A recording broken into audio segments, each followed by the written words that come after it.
ang Bombo Radio Philippines. Fully digitalized. Numero 1 sa balita, komentaryo, drama at serbisyo publiko. Bombo Radio Philippines. Bombo Radio Philippines. Ang inyong number 1 at most trusted radio network in the country. Basta Radio Bombo! Oras sa Bombo Radio Iloilo, Philippine Standard Time, 52 minutos na nakaligad sa taknang alas 11. Welcome sa pagpangalagad sa Bombo Anay sa Udto, Diri sa FM, Bombo Radio Iloilo, flagship station, sang the number 1 most trusted radio network kinakantang Bombo Radio Philippines. Adlaw kita karon sang Huwebes, Nobyembre 24 or Nobyembre 28, tuwing 2024. Kagkaroon sa aton sining Christmas countdown. Christmas is a time for sharing, giving gifts for everyone. What matter now is this Christmas we share the love. 27 dias na lang, kagapaskwa na. Sa gihapon ini mo lagan mo ang kuruman, Bombot Shama Blanco Hover. Sa madalaguan kag mga nagapaw na karon nga mga balita.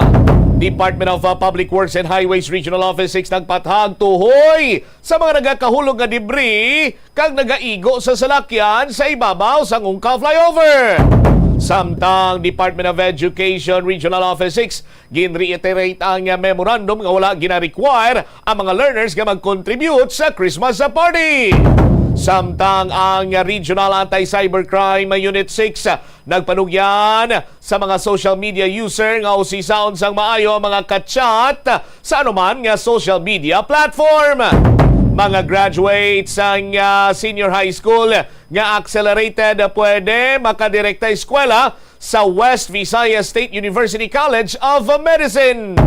Sa dugang pa nga mga talupang doon karon nga mga balita, 11 nga barangay peso coordinators summit sa Iloilo ginhiwat subong adlaw, masobra 1,000 ka mga coordinators sa bilog nga probinsya nagtingo. Muni madalagkuhan ang mga balita, issues kay impormasyon na main sentro karon. Sa aton sining pagpangalagad riman sa palatuntunan na bumbuhanay sa Udto. Hindi ko na pagpadugayan pa, may good news kag may winner kita. 1, 2, panalo!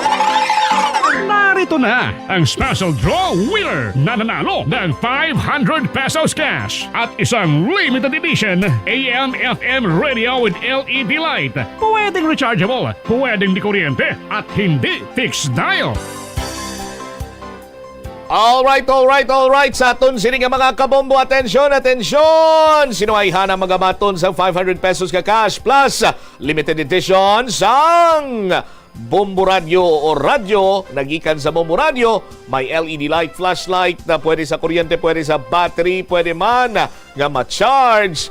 Mayara pa sa sticker sang Bombo Radio. Taga Banagan, Leon, Iloilo, congratulations sa mga taga Banagan, Leon, Iloilo, pero isa lang nila ang winner. Ang iyang sininga proof of purchase, Syngenta Crop Protection. Syngenta Crop Protection, taga Banagan, Iloilo or Banagan, Leon, Iloilo, 27 anyos. Congratulations, Maricar Kapilitan. Maricar Kapilitan, ginlawag ikaw ni Bombo Cham, 55 minutos na kaligad sa tak ng alas 11. May anong ikaw ka oras sa pag-claim sang premyo mo nga nagahulat na diri sa imo, 500 pesos nga cash plus limited edition sang radio. Saliwat, congratulations sa kay Maricar Kapilitan sang Banagan, Leon.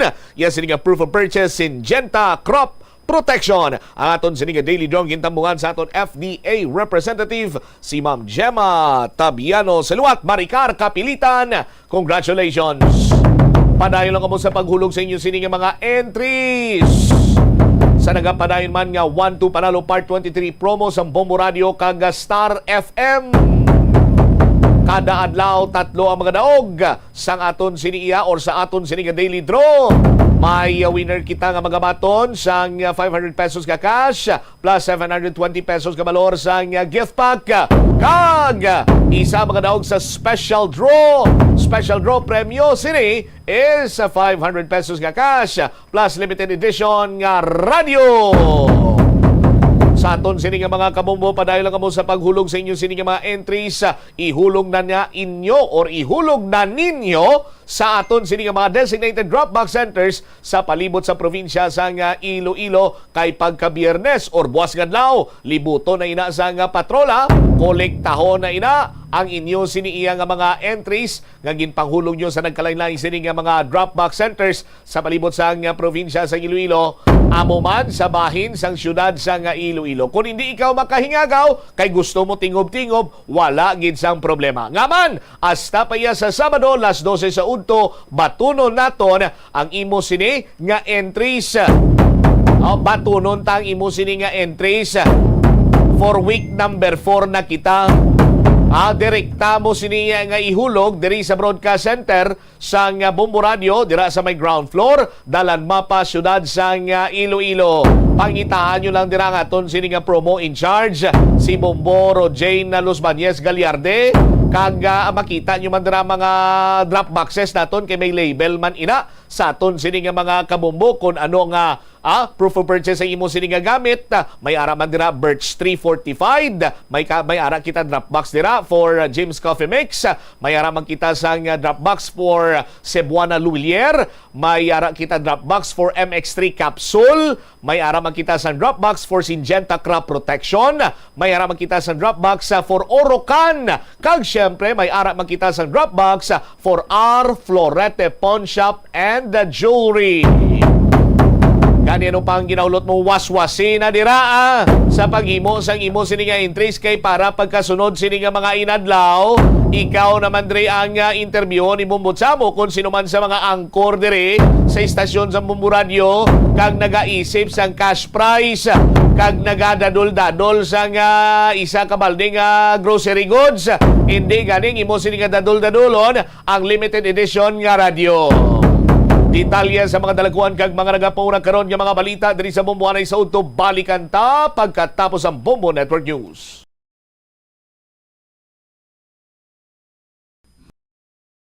Masami magpasalam. Pila ng imo edad?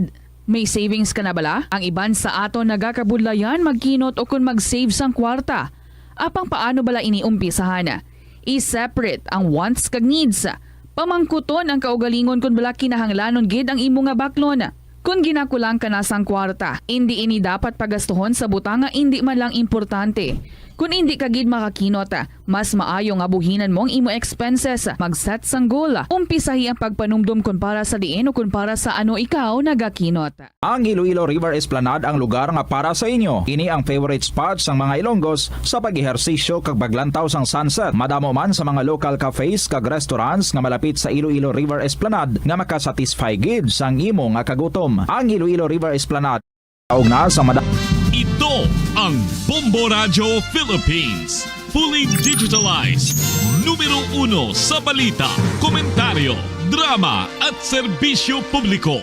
Bombo Radio Philippines. Bombo Radio Philippines. Ang inyong number 1 at most trusted radio network in the country. Basta Radio Bombo! This is Bombo Network News, noontime edition, broadcasting live at Bombo Radio Broadcast Center, Makati City, Philippines. Araw ngayon ng Huwebes, Nobyembre 28 taong 2024, 27 days to go bago ang araw ng Pasko. Sa ulo ng ating mga balita. Sa ating mga pangunahing balita, abangan humamaya si Vice President Sara Duterte, naniniwalang hindi raw humatibay ang mga kasong inihain laban sa kanya. Hiniling din sa National Bureau of Investigation na ipagpaliban muna ang imbitasyon sa kanya para humagpaliwanag. Ito namang si Secretary Larry Gadon, abay nanindigang sapat ang ebidensya para madisbar si Vice President Sara Duterte. Ang pangalawang Pangulo sinagot din ang pahayag ng Philippine National Police na wala daw hong natatanggap na impormasyon hinggil sa manoy death threat o banta sa buhay nitong si VP Sara. Ito namang bicameral meeting hinggil sa pambansang pondo para sa susunod na taon, sisimula na ngayong hapon. Budget ng opisina ng Pangalawang Pangulo at kontrobersyal na AKA program, bubusisiin. Abangan din mamaya magnitude 5.7 na lindol. Nangyari po dyan sa may Tarlac City sa Central Luzon. Ating provincial report, anak ng magsasaka abay top 2 sa agriculture's licensure examination. Abangan din sa ating sports balita mamaya ang Atlanta Hawks. Mga kabombo, binasag ho ang paggawa ng Cleveland Cavaliers ng kasaysayan sa NBA. Etong si Hawks superstar Trae Young kumamada ng 21 na assists. Ating balita sa Ibayong Dagat, International Criminal Court Chief Prosecutors hiniling ang paglalabas ng warrant of arrest laban sa militar leader ng Myanmar.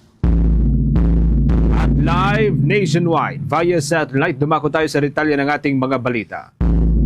Naniniwala si Vice President Sara Duterte na hindi tatayo ang mga reklamong inihain sa kanya ng Philippine National Police doon ho sa Piskalya.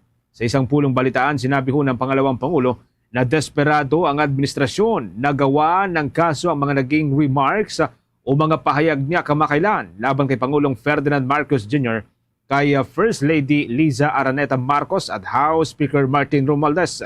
Maalalang naghain ng direct assault complaint ang Quezon City Police District laban kay Duterte at sa pinuno ng kanyang security group sa Prosecutor's Office ng naturang lungsod. Nag-ugat ito sa insidente ng paglilipat ng detention facility nitong si Office of the Vice President Chief of Staff Zulica Lopez mula sa Veterans Memorial Hospital o Medical Center patungo yan sa St. Luke's Medical Center. Ito ho'y nangyari nitong nakalipas na linggo, Nobyembre 23. Pakinggan po natin ang bahagi po ng paliwanag ho dito ni Vice President Sara Duterte. On face value, hindi ko naman nakita kung ano yung mga allegations niya, no? Meron lang mga pinagpapasapasahan na cover noong complaints. On face value, it will not hold water. Bahagi po yan ng paliwanag mga kabombo ni Vice President Sara Duterte. Samantala, kinu-question rin nitong si VP Sara ito hong planong paggamit ng anti-terrorism law laban ho sa kanya. Sinusubukan umano ng gobyerno o ng administrasyong Marcos na mahawakan ng lahat ng kanyang mga assets at lahat ng kanyang mga properties. Kasunod po yan ng paggamit doon sa anti-terrorism law. Anya, ganito rin po yung ginawa ho ng gobyerno laban kay dating Representative Arnolfo Teves Jr. Pakinggan po rin natin ang bahagi po ng pahayag ni VP Sara.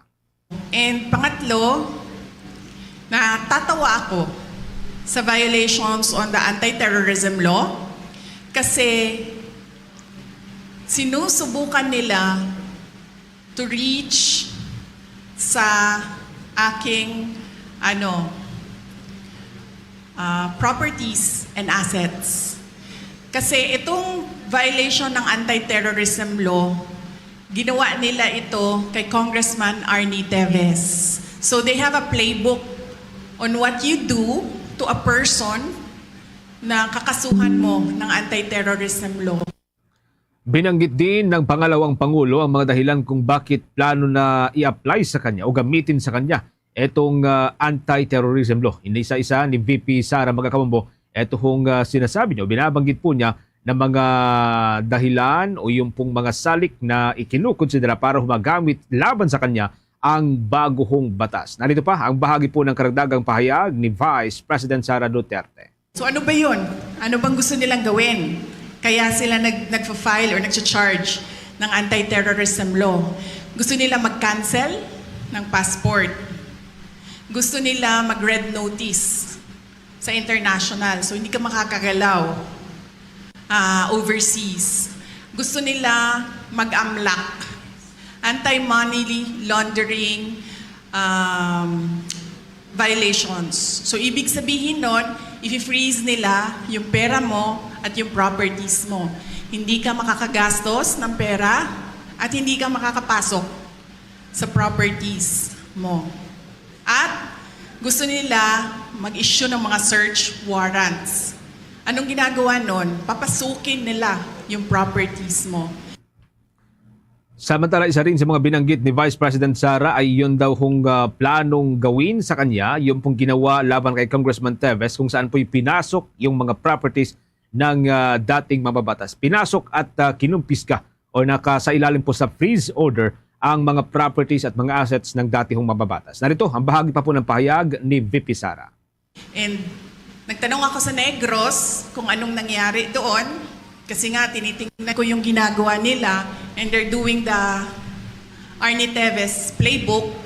Ang ginawa nila doon, pumasok sila sa mga bahay, mga properties. Nagsasabi sila, may clearing team kami. para daw safe mag-search, mauuna yung clearing team, maglalagay ng kung ano-anong barel or kung ano-anong mga posibleng illegal na mga bagay, kasama na droga, ganon. Pagkatapos, papasok ang search team. Pagpasok sa search team, syempre, nandoon na yung mga hinahanap kuno nila. So yan ang sinusunod nila. Ilan lamang ho yan mga kabombo sa mga pahayag o ito hong mga kasagutan nitong si Vice President Sara Duterte. Kasunod po yan nung paghahain na po ng kaso laban ho sa kanya.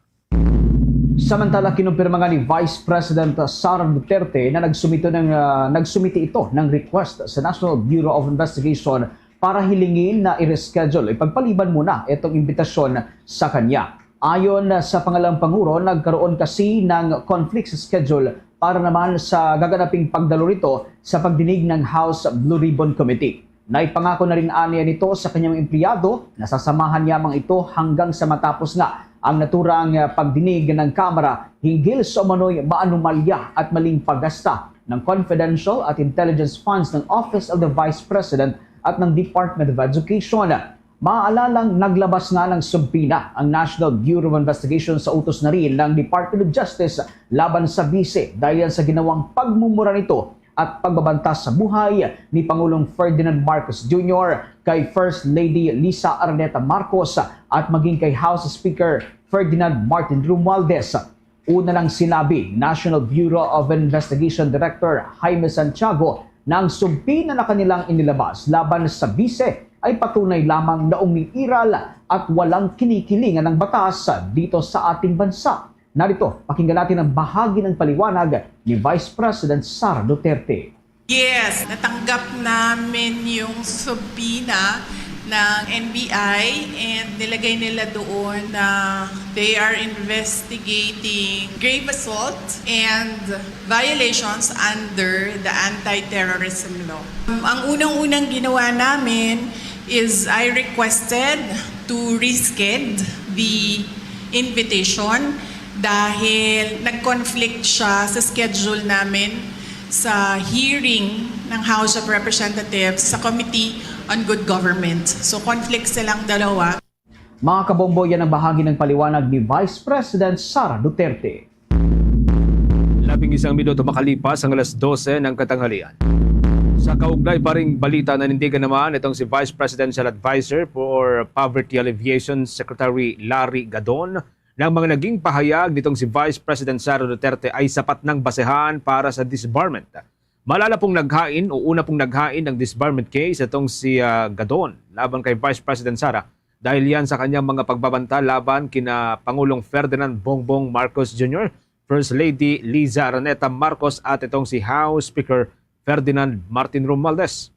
Sa naturang kaso, hiniling nitong si Secretary Gadon sa Korte Suprema na magsagawa ito ng motu proprio disbarment proceeding laban kay Vice President Sara.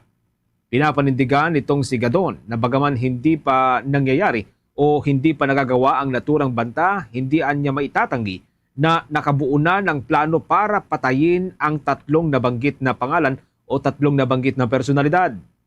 Patunay dito anya ang pagigiit nitong si Vice President Sara na hindi joke o hindi po biro ang kanya mga binitawang banta. Malalang sa naging sulat nitong si Secretary Gadon sa Korte Suprema, binigyang diin nito ang mga pahayag na nitong pangalawang Pangulo at ito daw ho ay illegal, immoral at karapat dapat lamang na kondenahin. Malala ring na-disbar itong si Secretary Gadon dahil sa ilang binitawang mga komento nitong nakalipas na mga taon. Kasama na ho dyan ang pagmumura sa harapan ng media.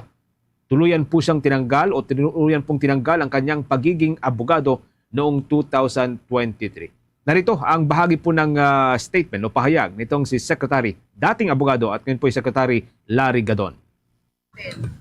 Nandito ako ngayon sa Supreme Court upang ihain ang isang complaint against Vice President Sara Duterte Carpio dahil doon sa kanyang Zoom press con na kung saan ay pinagmumura niya si Pangulong Bongbong Marcos, si First Lady Lisa Araneta Marcos at si Speaker Martin Romualdez. Niyang sinabi na meron siyang kinausap na inutusan niya na patayin si Pangulong Bongbong Marcos, si Lisa Araneta Marcos at si Martin Romualdez. Bahagi po yan ng paliwanag nitong si Secretary Gadon kaugnay po sa kanyang inihain na disbarment case laban kay VP Sara. Samantala, hinamon din ng kalihim ang Korte Suprema na maging patas at maging makatarungan lalo dun sa pagtrato sa inihain po nitong kaso laban kay VP Sara o disbarment case laban kay VP Sara. Pakinggan po natin. Gusto kong subukan ang pagiging fair at ang pagiging makatarungan ng Supreme Court sapagkat ako na kung saan ay wala naman talagang dahilan para i-disbar, ay dinisbar ako ng Supreme Court. At yung kaso na inihain ni Raisa Robles ay dinismiss ng Department of Justice kasi wala namang ebidensya na ako ay nag-upload ng video, and yet the Supreme Court, dahil anti-Marcos ang Supreme Court, ako ay dinisbar. Sinuspandi pa ako ng 1 year and then dinisbar kahit na walang dahilan. Bahagi pa rin po yan mga kabombo ng mga pahayag o paglilinaw nitong si Secretary Larry Gadon. Samantala, nakibahagi na rin itong si dating Senador Leila De Lima sa paglulunsad ng Duterte Panagutin Campaign Network. Si De Lima, mga kabombo, ay kilalang kritiko ng mga Duterte at nakulong ng mahigit 7 taon dahil yan sa mga gigawa-gawang kaso na inihain ng dating administrasyon at kalaunan nga ay napawalang sala ito. Dumalo ang dating senadora sa naturang event na kung saan ay naglalayong makamit ang katarungan at maging hustisya itong mga nakararanas ng mga ginawang pang-aabuso umano ng dating Pangulo. Binubuo ng iba't ibang civil society group ang naturang network na nagsama-sama para lamang sa iisang layunin. Naniniwala ang dating senadora na kailangang mapanagot ang dating Pangulo na si dating Pangulong Rodrigo Roa Duterte dahil na rin aniya sa mga malinaw na mga naging paglabag nito sa karapatang pantao. Hinimukri ng grupo si Pangulong Ferdinand Marcos Jr. na gawin ang tama para mapanagot sa batas Duterte. Pinamamadali na rin ng grupo sa International Criminal Court ang pagliliti sa kaso ng dating Pangulo. Meron na ho tayong 15 minuto makalipas ang alas 12 ng katanghalian. Posible namang hanggang sa 2 pagdinig na lamang ito pong ikakasa ng Committee on Good Government and Public Accountability sa ilalim po ng Kamara de Representantes ukol sa Confidential and Intelligence Fund ng Department of Education na dati pong pinamumunuan ni Vice President Sara Duterte at maging ng Office of the Vice President. Sa isang panayam, sinabi nitong si Chairman Joel Chua, ang tumatayo bilang panel chair, na malapit nang makompleto ng komite ang mga binubuo nitong panukalang batas base yan sa mga serya ng kanilang mga isinagawang pagdinig. Nakatakdang ganapin sa itong susunod na pagdinig sa araw ng Biyernes o bukas, Nobyembre 29, kung hindi pa po matatapos naman ang lahat po ng mga pagtatanong at mga issue na nagsisilbing focus ng kanilang isinasagawang investigasyon sa susunod po na pagdinig. Tiyakan niyang tatapusin na ito sa susunod pang pagdinig o ito na po yung magsisilbi bilang huling hearing. Ayon kay Congressman Chua, marami ng mga natukoy na mga kapabayaan at mga kontrobersiya sa paggamit po ng Confidential at Intelligence Fund ng 2 opisina na kapwa pinamunuan ng pangalawang Pangulo. Sa kasalukuyan, nakabuo na rin umano ang komite ng ilang mga panukalang batas, katulad po yan ng paglalaan ng limitasyon doon sa paggamit at maging sa pagre-request nitong mga Confidential and Intelligence Fund mula sa iba't ibang mga ahensya ng pamahalaan. Kasama rin po dito ang paghihigpit sa requirement na dapat ay masunod sa pagpili ng isang disbursing officer. Pag-amyenda sa ilang circular ng Commission on Audit na ginagamit ito para ho sa pag-audit sa mga ginagastos ng mga government agencies at iba pang mga panukalang batas. Posibleng mailabas na rin ang committee report sa susunod na buwan kung saan po nakapaloob ang lahat ng mga obserbasyon, maging yung mga rekomendasyon at mga panukala na nabuo sa kasagsagan ng pagdinig. Una pong sinimulan ng naturang panel ang pagdinig sa Confidential at Intelligence Fund ng mga opisina nitong si Vice President Sara sa hangarin po na matunton kung saan nagastos sa mga ito. Lalo na ang umunoy daan-daang milyon na pondo na nagastos lamang o nagamit lamang sa mahigit 10 araw. Sa una pong pagdinig, dumalo roon si Vice President Sara, ngunit tumanggi siyang manumpa bago pa man magsalita o magpaliwanag. Etong si VP Sara ay una na rin pong nangako mga kabombo na sasamahan niya ang lahat ng kanyang mga tauhan o mga kasamahan sa ilalim po ng Office of the Vice President sa susunod na pagdinig ng Committee on Good Government and Public Accountability. Samantala, ito namang si Vice President Sara Duterte abay sinagot itong mga pahayag nga ng Philippine National Police na walang natatanggap na impormasyon hinggil sa umunoy banta sa buhay ng pangalawang Pangulo. Alamin natin ang buong detalye. Tinutukan niya ni Bombo Kelly Cordero. Sinagot ni Vice President Sara Duterte ang pahayag ng Philippine National Police nang tanungin ito kung may natatanggap silang impormasyon kaugnay sa umano'y death threat sa buhay ng pangalawang Pangulo. Sa pulong balitaan sa Camp Crame, sinabi ni PNP Public Information Office Chief at Spokesperson Police Brigadier General Jean Fajardo na wala silang natatanggap na impormasyon kaugnay sa umano'y banta sa buhay ni Vice President Duterte. Pero sa kabila nito, tiniyak ni General Fajardo na bukas ang pambansang pulisya na makipagtulungan sa Presidential Security Command na may hawak naman sa VPSPG o Vice Presidential Security and Protection Group at aaksyonan ito sakaling may mabalitaang banta sa Vice Presidente. On the part of the PNP po, we don't have any information with respect po sa alleged threat against the Vice President. But nonetheless, the PNP is open to collaboration and cooperation. At kung meron man po, I'm pretty sure and I'm just assuming as part of security protocols po, this should have been communicated. Any threat against the Vice President should have been communicated with the Presidential Security Command. If there is a need for police assistance, then we will readily provide it po. Sagot naman ng pangalawang Pangulo, nakakahiya na hindi alam ng PNP ang mga pangyayari sa bansa,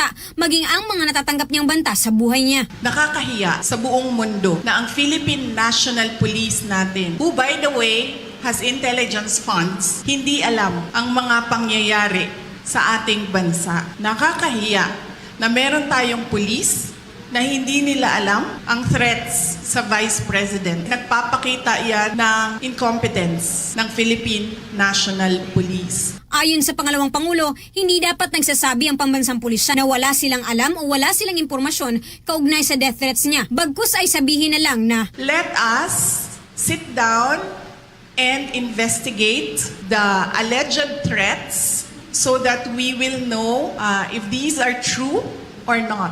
Ayan ang sagot dapat ng tao na tama mag-isip. Samantala gaya ng panawagan ng Armed Forces of the Philippines, mariing nananawagan din ng PNP na ilayo sila sa anumang gulo at ingay ngayon sa politika.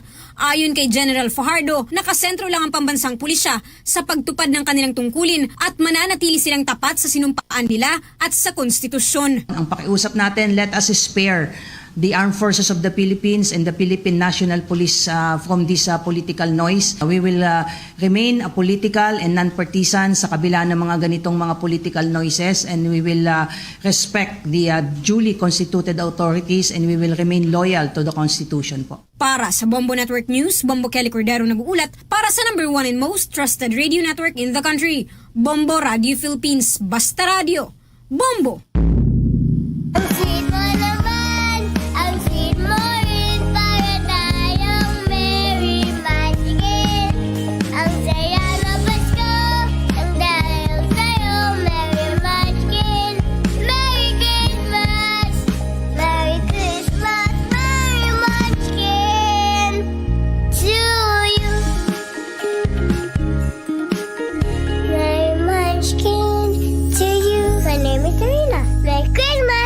Dunkin, pasalubong ng bayan. Meron na ho tayong 21 minutes makalipas ang alas 12 ng katanghalian mga kabombo. Sa iba pang mga development mula po sa Kamara de Representantes, inaprubahan na po ng House Quad Committee ang motion na hilingin ang pansamantalang paglilipat sa Kamara de Representantes dito ho sa kustodiya sa dating customs broker itong si Mark Taguba. Sa pagdinig, nagmosyon itong si Representative Joseph Stephen Paduano na dahil sa banta sa buhay nitong si Taguba ay i-request o hihilingin ng Kamara sa pamagitan po ng Quadcom sa Bureau of Corrections o Bucor na mailipat siya sa House Sergeant at Arms. Ito'y hanggang sa humupa o mawala na itong banta sa kanyang buhay o hanggang sa matapos na ang pagdinig ng House Quad Committee. Maalala na itong si Taguba ay nahatulan pong guilty sa kasong may kinalaman sa 6.4 billion pesos na shabu shipment mula ho ito sa China noong 2017. Yan po yung kasagsagan noong nakaupo si dating Pangulong Rodrigo Roa Duterte at kasagsagan ng kanyang war on drugs. Sa kanya namang pagsalang sa Quad Committee, naging emosyonal itong si Mark Taguba. Gid niya, hindi siya drug lord. Mahirap anya na ganito ang tingin sa kanya ng publiko o ng mga tao. Ayon pa sa kontrobersyal na si Taguba, ang naging kasalanan lamang umanyo ay ang TARA system. Ito hong TARA system, mga kabombo, ito ho yung pangungulekta, yun pong collection ng mga pera o ito hong lagay sa pamagitan po ng mga opisyal ng Bureau of Customs at kinukolekta umano ang hanggang sa ilang porsyentong kabayaran sa bawat container na ipinapasok sa Pilipinas. Depende ba doon ho sa mga opisyal na nangungulekta sa naturang TARA. Batay na rin po yan sa mga nauna pong binuksan na issue sa ilalim po ng pagdinig, una ng Senado at pangalawa ng Kamara de Representantes. Samantala, ikinalugod ni Senador Ronald Bato de la Rosa ang pag-restore ng Senado sa 50 billion pesos na pondo para yan sa Armed Forces of the Philippines Modernization Program na puprotekta sa soberanya ng ating bansa. Magugunitang ang Kamara de Representantes ang nagtapyas ng 10 bilyong piso mula sa orihinal na budget proposal para yan sa Armed Forces of the Philippines Modernization Program na nagkakahalaga nga ng 50 billion pesos. Tiyak ni De La Rosa na ito ngang pagbalik ng orihinal na pondo na kahilingan nga ng Armed Forces of the Philippines ay hindi lamang magdadala sa sandatahang lakas ng Pilipinas sa mga bago at technological advanced military equipment, kundi magpapalakas din ito sa moral ng kanilang hanay. Nauna nang binatikos ng senador ang naging hakbang ng Kamara na bawasan ang panukalang budget para yan sa modernisasyon ng Armed Forces of the Philippines na umabot nga sa 10 bilyong piso. Naaniya taliwas sa kanilang layunin na protektahan ang bansa, partikular na ito hong usapin dyan pa rin sa may bahagi ng West Philippine Sea. Samantala sa isang panayam, kinatigan ni Senador De La Rosa itong si dating Pangulong Rodrigo Roa Duterte na paalalahanan ang militar kung ano ang papel nila sa panahong mainit ang sitwasyon sa politika sa bansa. Ang mahalagaan niya ay hindi hinihimok ng dating Pangulo na magkudita itong mga pulis at mga militar. Paliwanag pa ng senador, ang papel ng militar ay patatagin ang Pilipinas. Sila rin aniya ang magtatanggol sa bawat mamamayang Pilipino. Sa iba pang mga updates, tumama po ang isang magnitude 5.7 na lindol sa Tarlac City o lungsod po ng Tarlac sa lalawigan ng Tarlac dakong alas 5:58 kaninang madaling araw. Batay po sa datos na inilabas ng Philippine Institute of Volcanology and Seismology, ang sentro ng naturang lindol ay matatagpuan sa layong 3 kilometers silangan o hilagang silangan ng nasabing lungsod. Sinasabing tectonic, ito hong pinagmulan o ang origin ng naturang pagyanig. Naitala naman ito pong mga instrumental intensities sa mga sumusunod na lugar. Intensity 3 ay naitala dyan sa may bayan po ng Bani sa may Pangasinan. Intensity 2 sa may Santa Ignacia at Ramos sa probinsya po ng Tarlac. Maging sa siyudad ng Dagupan sa may probinsya po ng Pangasinan. Sa bahagi po ng Masinloc at Butulan sa probinsya na po ito ng Zambales sa Central Luzon. Maging sa may City of Olongapo at ito po ay sa bahagi pa rin po ng Zambales. At sa bahagi po ng Buntok Mountain Province sa Vigan City sa Ilocos Sur. Naitala rin ang intensity 1 sa may siyudad po ng Tarlac at maging sa may bayan po ng Bamban. At maging sa may bahagi po ng Guagua, Pampanga, Abukay at Dinalupihan sa probinsya po ng Bataan. Sa Urdaneta City sa may Pangasinan at Nampicuan sa may Nueva Ecija. Maging sa bahagi po ng Santol sa bayan o probinsya ng La Union, sa bayan po ng Bustos sa probinsya ng Bulacan, sa bayan po ng Pasukin sa may Ilocos Norte at ang siyudad ng Navotas. Samantala, kinumpirma naman ng Philippine Institute of Volcanology and Seismology na posible pa rin itong mga malalakas na aftershocks habang wala naman itong maitalang pinsala dahil po yan sa pagdinig. Sa una mga kabombo na pagtaya po ng PHIVOLCS, ay inilabas po nila na 5.1 ang naturang lindol pero kinalaunan iniangat po nila ito sa 5 o magnitude 5.7.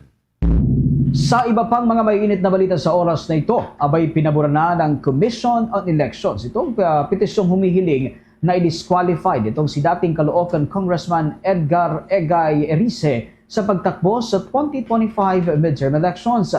Ang petisyon ay nihain ng isang nagngangalang Raymond Salip at noong Oktubre 7 kasunod na rin ng paghahain ni Erice ng kanyang kandidatura sa pagkakongresista ng ikalawang distrito ng Caloocan. Sa inilabas na resolusyon ng poll body, nakasaad dito na ang mga umano'y pagpapalaganap ni Erice ng maling impormasyon sa iba't ibang plataporma ay may layuning guluhin ang susunod na halalan.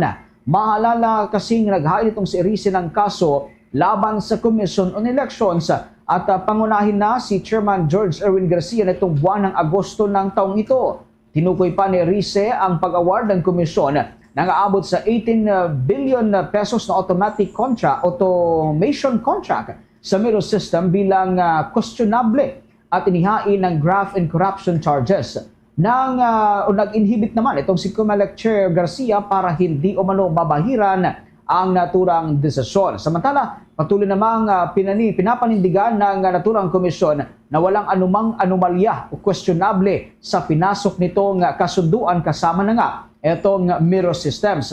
Ayon sa komisyon, gumugol ang mga opisyal nito ng mahaba-habang panahon para pag-aralan ang naturang kontrata bago pa man pumirma kasama nga ang naturang kumpanya. Meron na lamang tayong 28 minutes makalipas ang alas 12 po ng tanghali. Lalo pang bumaba ang temperatura sa malalaking bahagi po ng Cordillera Administrative Region kung saan ay naitatala ang pinakamababang temperatura sa kasaysayan sa buong Pilipinas. Ngayon pong araw mga kabombo, naitala po sa probinsya ng Benguet ang hanggang sa 14 o 14 na sentigrado o 14 degrees Celsius na temperatura. Ang Baguio City na siya pong itinuturing bilang summer capital ng Pilipinas dahil yan sa malamig nitong temperatura ay nasa probinsya po ng Benguet. Maliban sa probinsya ng Benguet, nakapagtala rin ng 17 degrees Celsius ang mga probinsya ng Ifugao at Mountain Province ngayon pong araw na ito. Ang iba pang mga probinsya sa Cordillera tulad po ng Abra, Kalinga at maging ang probinsya ng Apayao ay naitala naman ang pinakamababang temperatura bilang 20 o 20 degree Celsius. Sa lahat po ng probinsya sa naturang rehiyon, 29 degrees lamang ang pinakamataas o posibleng abutin ng pinakamataas na temperatura ngayon pong araw.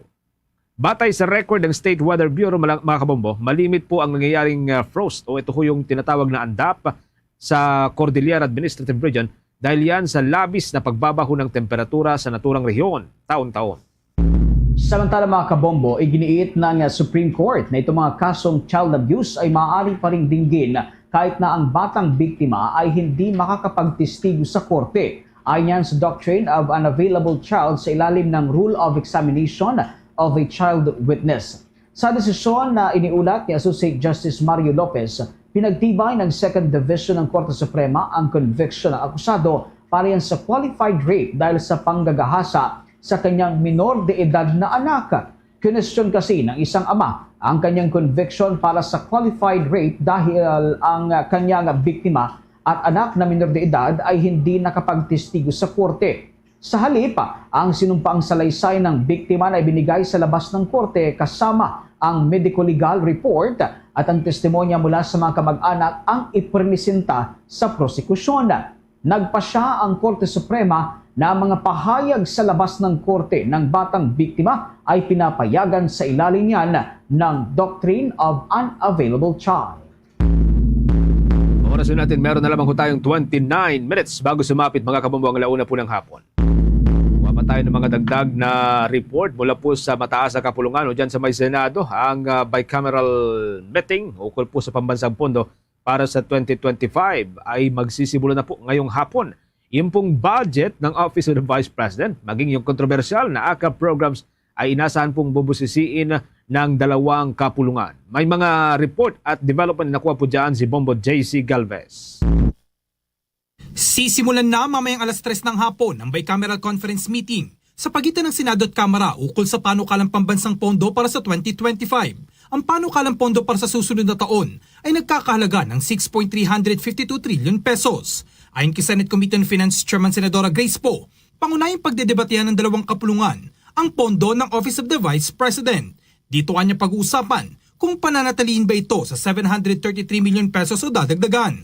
Magugunit ang unang binawasan ng pondo ng OVP sa Kamara mula sa original na 2.03 billion pesos. May ilang senador na humihirit na dagdagan ng pondo ng tanggapan ng bise. Ngunit para kay Po, ay may kapasidad ng makapagtrabaho ang OVP sa kanilang inaprobahang pondo. Pagdedebatehan din anya ang kontrobersyal na ayuda para sa kapusang kita o AKAP program ng Department of Social Welfare and Development o DSWD. Inalis kasi ito ng Senado, ngunit nais ng Kamara na maibalik ito sa BICAM meeting. Ngayon, sa BICAM, pwede natin tanungin yung counterpart natin, anong justification ninyo. And even at the point from now until then, kung makakuha tayo, halimbawa ng formal request na hindi namin magagawa ito dahil kulang sa ganyan, tignan natin, banggain natin sa functions ng ng DSWD, ng DOH, ng DOLE, kung talagang walang mga programang ganon. Pero sa nakikita ko nga, so syempre, nandun na rin yung bugso ng emosyon, di ba? Gusto natin maayos ang proceedings. So katulad din ninyo, nag-uusap-usap muna kayo, ano ba mga itatanong natin sa ating press con? O pagdating doon, o sige, game. Bago pa magkaroon ng girian sa pagitan ni na Pangulong Ferdinand Marcos Jr. at Vice President Sara Duterte, sinabi ni Po na nasa kanilang committee report ng 733 million pesos. Walaan niyang kinalaman ang naging asal ni VP Sara sa Pangulo para tapyasan ang pondo ng OVP. Nilinaw naman ni Po na hindi pa rin sila sarado sa posibilidad na mabagong pondo na ibibigay sa OVP kahit pasado na ito sa Senado. Samantala, tanggap naman ni Senator Ronald Bato de la Rosa na kilalang kaibigan at kaalyado ni VP Sara na hindi nakakayanin pang mapataas ang budget ng OVP para sa 2025. Paliwanag ni de la Rosa, kung sa Senado ay hindi na ito nakalusot, papaano pa raw sa bicameral meeting ng dalawang kapulungan ng Kongreso? Para sa Bombo Network News, ako si Bombo JC Galvez nag-uulat para sa number 1 and most trusted radio network in the country, Bombo Radio Philippines Basta Radio. Bombo! Bombo International News. Hiniling ni International Criminal Court Chief Prosecutors Karim Khan ang paglalabas ng arrest warrant laban kay military leader ng Myanmar na si Senior General Min Aung Hlaing. Si Liang mga kabombo ay nakusahan na nanguna sa kampanya para sa deportation, prosecution at violenteng pag-atake sa halos 1 milyong Rohingya fighter. Unang inagaw nga ng military general ang kapangyarihan mula kay Myanmar legend Aung San Suu Kyi noong 2021 sa pamamagitan niya ng isang kudita. Dahil sa panunupil at ginawang pag-uusig sa mga tinatawag ho ng mga Rohingya members, napilitang lumikas lamang ito sa Bangladesh, isa sa mga katabing bansa ng Myanmar. Ang gerang pinangunahan ni Liang ay tinawag bilang ethnic cleansing campaign kung saan maliban nga sa mga pinalayas ay marami rin ang umano'y nasawi sa ilalim ng naturang kampanya.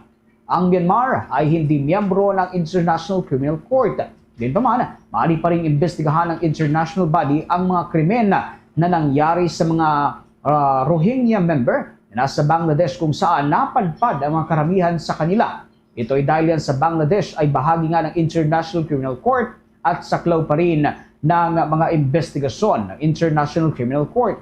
Ayon kay ICC Prosecutor Khan, ang isinagawa nitong investigasyon ay pagpapakita na hindi kinakalimutan at pinapabayaan ang mga mamamayan na biktima ng karahasan mula sa kanilang mga leader. Bombo Sports News.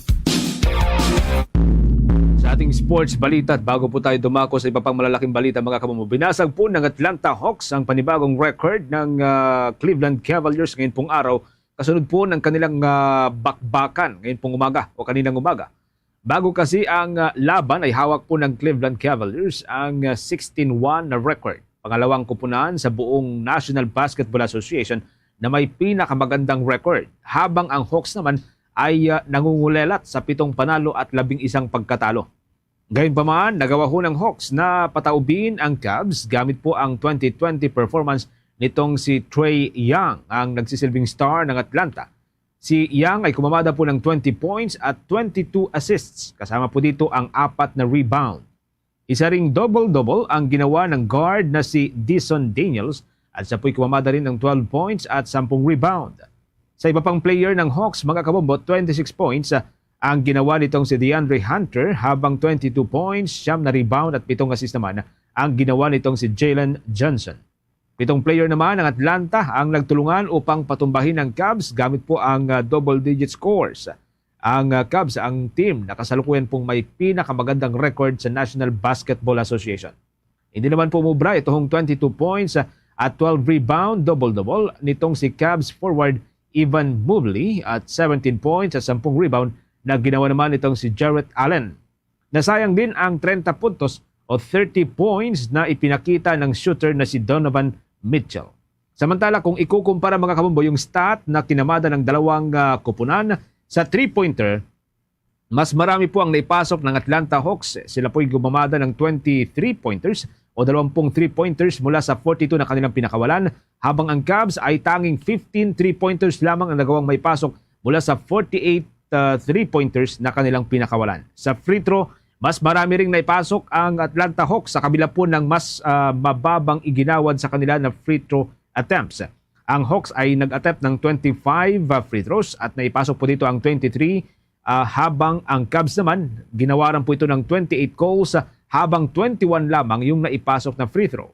Sa rebounding, mas maganda rin ang performance ng Hawks. Meron po itong 51 rebounds habang 44 rebounds lamang ang nagawa ng Cleveland Cavaliers. Parehong kumamada rin ang dalawang kupunan ng tig 21 turnover sa kabuuan po ng laban. Samantala, kung ikukumpara doon sa performance sa loob po ng paint area mga kabombo, mas mataas ang nagawa hong score dito ng Cleveland Cavaliers. 2 puntos lamang ho ito. At kumamada ho ang Cavs ng 52 points habang ang Hawks ay kumamada lamang ng 50 points sa ilalim po ng paint area. Sa steal naman, ang Cavs ay umagaw po ng 11 steals habang ang Hawks ay umabot lamang ng 6. Samantala, hawak po ngayon ng Cleveland Cavaliers ito hong kartada na 17-2 o 17 wins at 2 pa lamang ang kanilang pagkatalo. Habang sa Hawks naman, ito po ang ika-8 panalo ho nito at hawak pa rin ang 11 pagkatalo. Entertainment News. Ang kabombo, naaresto nga at kasalukuyan ng nasa kulungan ng Pasay City Jail Female Dormitory ang asawa nitong si parokya ni Edgar lead vocalist Chito Miranda na si Nery Naig. Umaharap kasi sa mga kasong may kinalaman na sa stapa at violation to Securities Regulation Code itong si Naig dahil yan sa 2 complaints nito sa may kaugnay nga sa investment fraud. Paliwanag ni SPD PIO Chief Police Major Hazel Asilo, abay nainganyo umano na sumali at mag-invest ng mga complainants dahil itong sila umano ang endorser nito. Nang tanungin naman kung paano natunto ng mga otoridad itong sinaig, nasundan naman nila ang mga posting sa social media na mayroon siyang pupuntang event sa Pasay City na napanood naman live sa isang social media platform. Samantala sa isang post online naman ay nanawagan ng asawa ni Sinaig na si Chito Miranda na walang kasalan ng kanyang asawa at isang mabait na tao Sinaig na wala anyang ginawa kundi tumulong sa mga nangangailangan. Ayon pa kay Miranda na biglaan lamang dinampot ng kapulisan ang kanyang misis kung saan na-dismiss na umano ang naturang kaso umano. Sa ngayon ay nasa piitan pa rin ang aktres at kasalukuyang humaharap sa 2 nag-aakusa mula yan sa Cavite at maging dyan sa may bahagi ng Batangas. Balik ko tayo sa ilan pang mga balita dito sa ating bansa. Kinumpirma ho ng Philippine National Police Criminal Investigation and Detection Group na hawak na ho nila ang isang Pilipino na sangkot umano sa bilyong pisong investment scam na una pong naaresto sa may bahagi ng Indonesia. Kung maalala, naaresto ito sa naturang bansa sa pagtutulungan ng Criminal Investigation and Detection Group at ng Indonesian Police sa may Bali sa bansang Indonesia. Sa isang pahayag, kinilala po nitong si Criminal Investigation and Detection Group Director Brigadier General Nicolas Torre III ang naturang suspect na si Hector Pantuliana. Itong si Pantuliana ay may kinakaharap na patong-patong na kaso sa bansa at may warrant of arrest para huyan sa kasong syndicated estafa at swindling. Nahuli ho ng mga otoridad si Pantuliana habang papasakay sana sa isang flight patungo dyan sa may Hong Kong. Mayroon rin itong red notice mula ho sa International Police para sa kasong may kinalaman sa paglabag sa Republic Act No. 8799 o mas kilala sa tawag na Securities Regulation Code.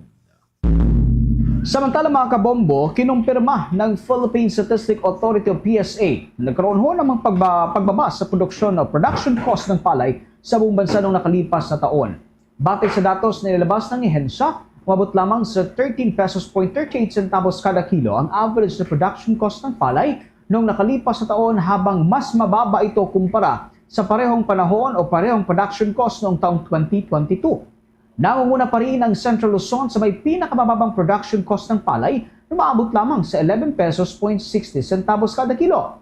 Pinakamataas naman ang production cost ng palay sa Central Visayas na umaabot sa 18 pesos 70 centavos per kilo.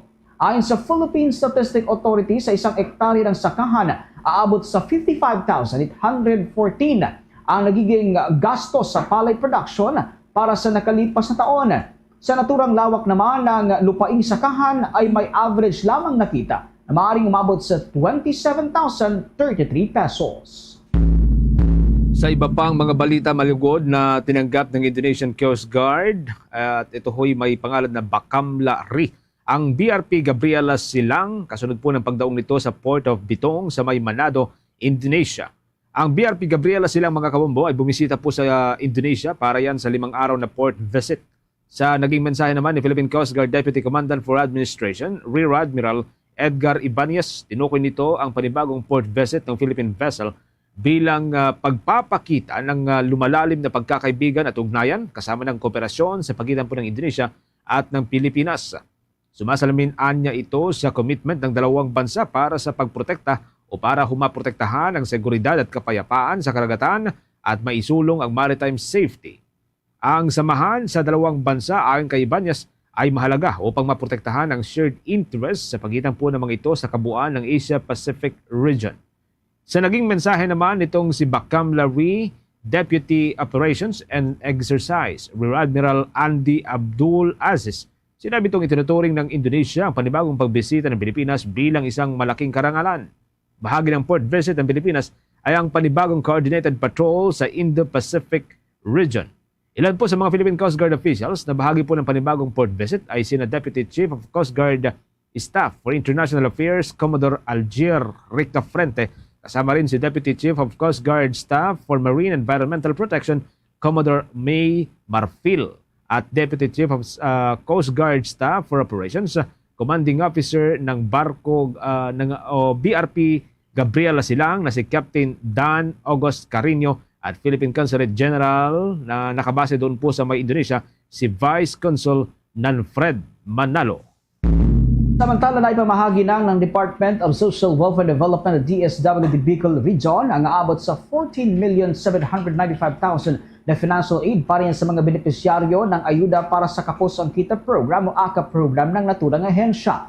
Ayon sa DSWD, napakinabangan ito ng halos 3,000 benepisyaryo ng naturang programa mula sa lalawigan ng Albaya. Bawat benepisyaryo ay nakatanggap po ng 5,000 piso na tulong pinansyal. Abot naman sa kabuang 2,959 na benepisyaryo ng AKA program na mula sa 25 barangay sa bayan ng Tiwi sa lalawigan ang nakatanggap ng naturang ayuda. Lahat ng mga benepisyaryong ito ay pumasa na sa isinagawang pre-assessment ng ahensya. Ibig sabihin ay sinala muna ng DSWD kung sino ang talagang nangangailangan ng tulong mula sa naturang lugar.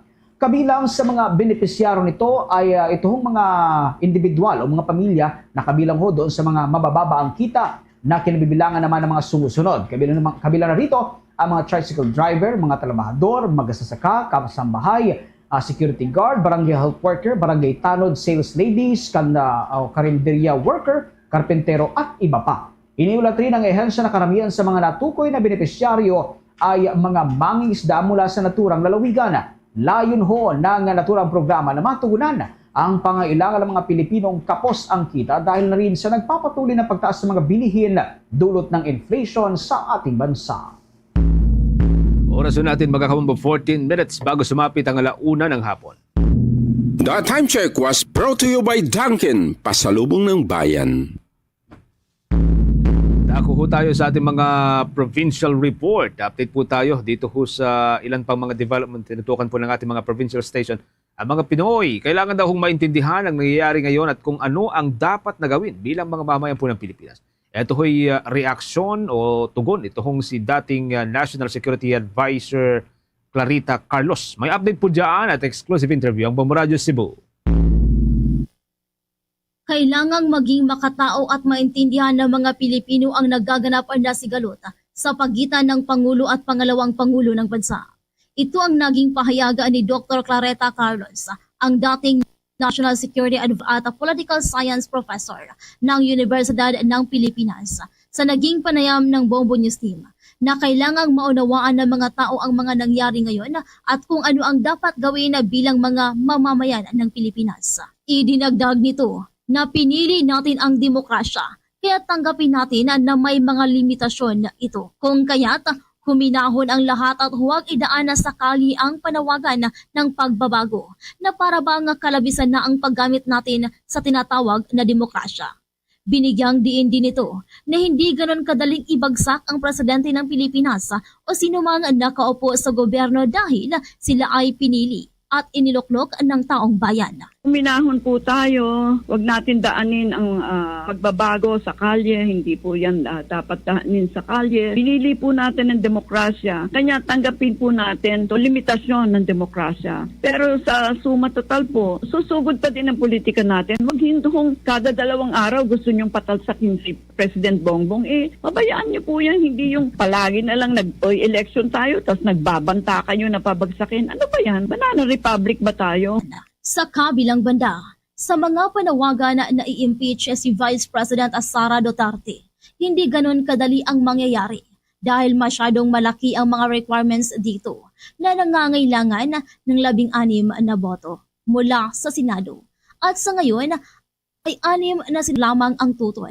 Ang ginagawa ngayon ni President Ferdinand Marcos Jr. na gamitin ang buong puwersa ng batas laban na kina Vice President Sara at dating Pangulong Duterte ay nararapat lamang. Idinagdag pa nito na hindi lamang ito ang kopa para sa dalawang individual kundi maging sa lahat ng Pilipino. Ito ay dahil kahit tayo ay demokratikong bansa, may limitasyon ang bawat salita na ating sinasabi dahil kung wala ang tuntunin ng batas, ay mas magiging gulo ang bansa. Siguro dapat, at hindi lang sa kanila, sa lahat kasi hindi naman po pwedeng babantaan mo yung presidente, tapos yung isa hihikayatin mo yung armed forces na tumiwalag, no? Asa na ba yung demokrasya natin? Parang nagwawala na ba tayong lahat? We're still a country governed by the rule of law. Mula rito sa probinsya at lungsod ng Cebu, Bombo Cherry May Balingat para sa number 1 and most trusted radio network in the country. Bombo Radio Philippines. Basta Radio. Bombo! Tala, ang University of the Philippines Visayas naman abay labis ang karangalan matapos manguna nga sa top performing schools sa 2024 Chemical Engineering Licensure Examination. Alamin natin ang buong detalye at ito kanya ng Bombo Radio Iloilo. Tinuturing na malaking karangalan ng University of the Philippines Visayas School of Technology o SOTEC ang resulta ng November 2024 Chemical Engineering Licensure Examination matapos kinilala itong number 1 performing school sa eksaminasyon na ginanap nitong Nobyembre 20 hanggang 22. Nakuha ng UPV School of Technology ang 100% na passing rate matapos na pumasa ang 21 na mga chemical engineers at nakakuha ng lisensya sa loob ng 3 araw na eksaminasyon na isinagawa sa iba't ibang testing center sa bansa. Sa panayam ng Bombo Radio Iloilo kay Chancellor Clement Camposano, sinabi nito na isang malaking tagumpay na makuha nila ang number 1 spot kasama ang University of the Philippines Diliman at De La Salle University. Ang national passing rate para sa licensure examination ay 72.34%. Itong unang pagkakataon na kinilala ang UPV SOTEC bilang ranked number 1 performing school mula nang binuksan ang nasabing programa. Nitong May 2024 licensure examination, ranked number 3 rin ito. Ayon kay Chancellor Camposano, ang performance ng mga eskola ng bayan sa nasabing pagsusulita ay patunay ng dekalidad na edukasyon sa universidad. Ito rin ang paano pa makapag-produce ng competent at reliable innovators na magsusulong ng sustainable development na makakatulong sa buong bansa. Napag-alaman na 688 sa 951 na mga examinees o 72.34% ang nakapasa sa licensure exam. Ito ay patunay na siyempre magagaling ang mga estudyante natin, pero magagaling din yung mga guro. It has to be that, Kasi minsan alam mo kung magaling yung student pero yung guro, yung sistema ng pagtuturo ay hindi angkop doon sa talento ng bata. Minsan hindi natin hindi natin mapapalabas yung tinatawag nating brilliance, yung talento nung mga mag-aaral natin. Kaya siyempre masaya tayo sa ganun, Si University of the Philippines Visayas Chancellor Clement Camposano. Para sa Bombo Network News, ito si Bombo Ayan Gahete. Para sa number 1 most trusted radio network in the country, Bombo Radio Philippines. Basta Radio! Bombo! Sa usapin pa rin ng mga board exam, mga kabombo, ito hong Tubong Laguna si Ian Gabriel Mangulabnan. Nanguna po sa katatapos naman ang licensure examination for agriculturist. May update po dyan ng Star FM Dagupan. Labis ang kasiyahan at hindi pa rin makapaniwala ang Tubong Laguna na si Ian Gabriel Mangulabnan matapos manguna sa kakatapos lamang na licensure examinations of agriculturist. Bagamat hindi madali ang naging journey ni Mangulabnan sa pag-aaral ng agrikultura dahil ito ay inabutan ng pandemic, marami itong hinarap na pagsubok lalo na ang agriculture ay maraming fieldwork na kinakailangang maging hands-on. Sa naging panayam ng Star FM Dagupan kay Mangulabnan, ibinahagi nito na hindi nito inasahan na siya ang mangunguna sa nasabing pagsusulit. Expect hindi, pero in-aim ko rin na talagang i-give yung best ko. No, kasi ang mindset ko doon, syempre iti-take mo na lang din naman, edi give it your all na talaga. Kumbaga, aim for, di ba may kasabihan nga na parang shoot for the moon, even if you miss, you'll land among the stars. So ganun, so kahit i-aim mo na mag-top, kung hindi man palagi, edi at least pumasa. Yun naman yung parang pinaka baseline na goal din ng lahat. Yan. Pero pinalad din na umabot yun, sa pag-top 1. Samantala, nagbigay naman ito ng mensahe sa mga aspiring agriculturists na pagbutihan at ipagpatuloy lang nila dahil ito ang kailangan ng bansa at para makatulong sa bayan. Yan ang balita mula rito sa Star FM Dagupan para sa Bombo Network News. Star DJ Julian nag-uulat para sa number 1 and most trusted radio network in the country. Bombo Radio Philippines. Basta Radio. Bombo! Ito namang anak ng isang magsasaka abay top 2 sa agriculturist licensure examination. Alamin natin ang buong detalye tinutukan niya ng Bombo Radyo La Union. Anak ng isang agriculturist si Michael Cedric Benedicto Bartolome, 31 anyo sa Tubo ng Hagonoy, Bulacan, matapos makapasa sa agriculturist licensure examination kamakailan lamang. Sa panayam ng Bombo Radyo La Union, sinabi ni Bartolome na hindi niya inaasahan na magiging top 2 siya sa pagsusulit. Gayunpaman, masaya siya sa kanyang natamo sa kanyang napiling kurso pagkatapos ng 15 taon na sa kolehiyo. Ikwinento ni Bartolome na noong elementarya at high school ay pinangarap niyang pumasok sa seminaryo upang maging pare. Ngunit nagbago ang lahat nang siya ay tumungtong sa kolehiyo. Pinili niya ang kursong agrikultura dahil hilig niya ang mga halaman at nagsilbing inspirasyon din niya ang kanyang mga magulang na parehong mahilig sa halaman.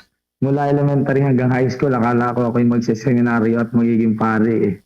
Ang aking lolo ay magsasaka at ang aking ama naman ay mahilig din sa pagtatanim o paghahalaman. So, sila po yung naka-inspire at nakatulong sa pagpili ng aking kurso sa kolehiyo. Marami man tayong pinagdadaanan, marami man tayong mga bagay na hindi inaasahan dumarating sa buhay natin.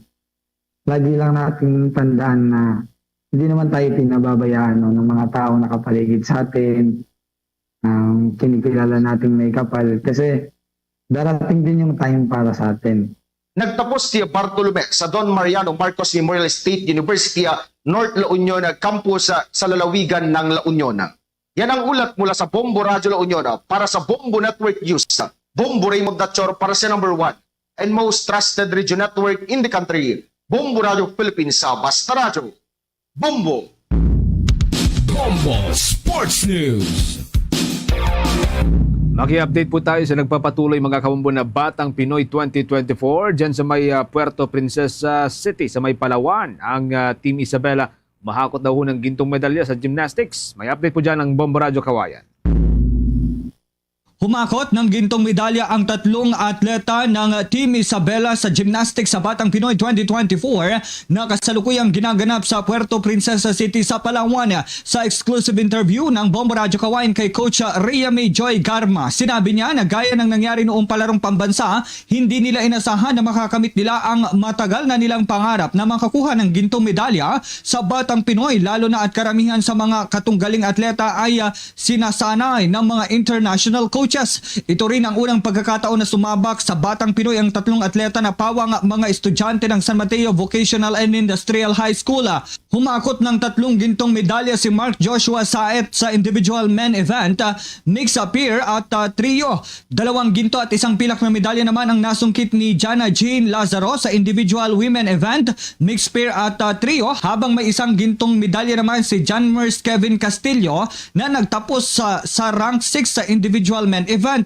Labis ang pasasalamat nila sa Gymnastics Association of the Philippines na siyang nagsanay sa kanila para makamit ang tagumpay na karera sa Batang Pinoy 2024. Isa sa pinakatinututukan nila ay ang pagpapalakas ng core muscle na pinakakailangan para sa aerogymnastics. Naging puspusan din ang kanilang pagsasanay kahit nakasagsagan ang panalasan ng mga bagyo sa lalawigan ng Isabela. Sobrang nakaka-proud po, Bombo Kervin, kasi hindi ko talaga akalain na makakamit namin yung mga ito. Kasi parang sobrang imposible. Lahat pala ng imposible, magiging posible basta pinagsisikapan. Excited na po kaming umuwi ng San Mateo kasi maraming salamat po sa pagbigay sa amin ng opportunity to join the Batang Pinoy 2024. Mula rito sa Bombo Radio Kawayan para sa Bombo Network News, ako si Bombo Kervin Gamad, nag-uulat para sa number 1 and most trusted radio network in the country, Bombo Radio Philippines, Basta Radio. Bombo! Mga kabombo Star Nation, tuloy-tuloy lamang po sa pagsubaybay sa ating mga provincial station 31 fully digitalized AM at mga FM station gamit po ang ating mga iba't ibang social media accounts tulad po ng Facebook page, YouTube, TikTok at maging ang Bombo mobile app na pwede po ninyong i-download via Google App Store at Apple App Store. Sa mga kababayan po natin dyan sa may Visayas area, pwede po ninyong subaybayan ang Bombo Radio Iloilo, Bombo Radio Bacolod, ang Bombo Radio Cebu, Bombo Radio Rojas, Calibo at ang Bombo Radio Tacloban. Sa pagkakataong ito, sama-sama tayong manalangin ng orasyon Pirata for Peace. God, our Heavenly Father, Lord of peace and justice, we humbly come before you during this time of escalating geopolitical tensions in our part of the world. Through the years, you have sustained our faith in you as a nation. It is our faith in your divine providence that has made us survive the countless natural and human-caused calamities that have come our way in our history as a people. Spare us, Lord, from the horrors of war. Hear our pleas as we cry out to you. Have mercy on us, Lord. Rescue us from the malevolent forces that influence world leaders. For we believe that our struggle is not against flesh and blood, but against the rulers, against the authorities, against the powers of this dark world, and against the spiritual forces of evil in the heavenly realms. We pray for your leaders entrusted with making crucial decisions for our nation.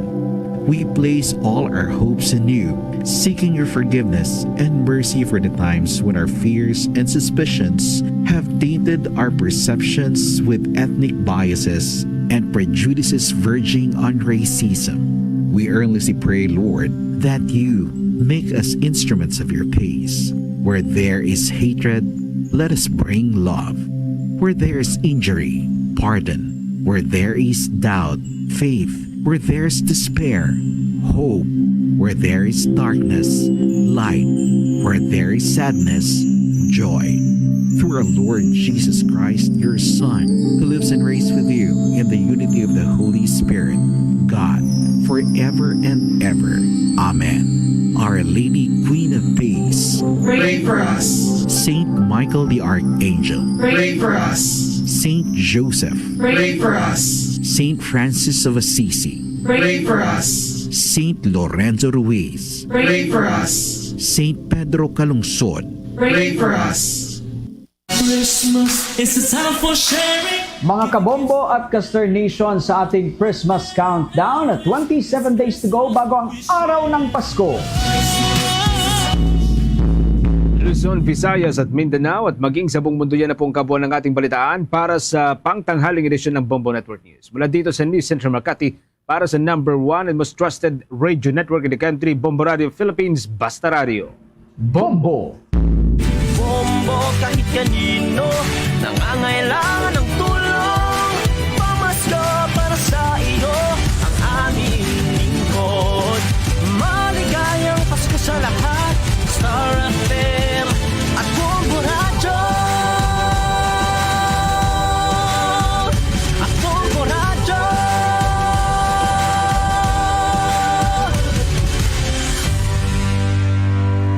Chama Blanco Hover. Standby sa aton sini nga mga kabombo madamo sa nga nagpalabot diri sa nga concern nga mga commuter kag tag-iya sa mga pribado sini nga salakyan may kangtanan sa mga debris no nga nagakalahulog halin iya sa ibabaw sang Ungka flyover. Tingin palabot man naton ining concern sa Department of Public Works and Highways kag anoy hanang ila sini nga mga pagahimuon sini iya nga mga lihok diri banwa. Standby, i-check naton si Bombo Marisol Binyas sa iya sini nga follow-up report. Sol, sa report, please come in.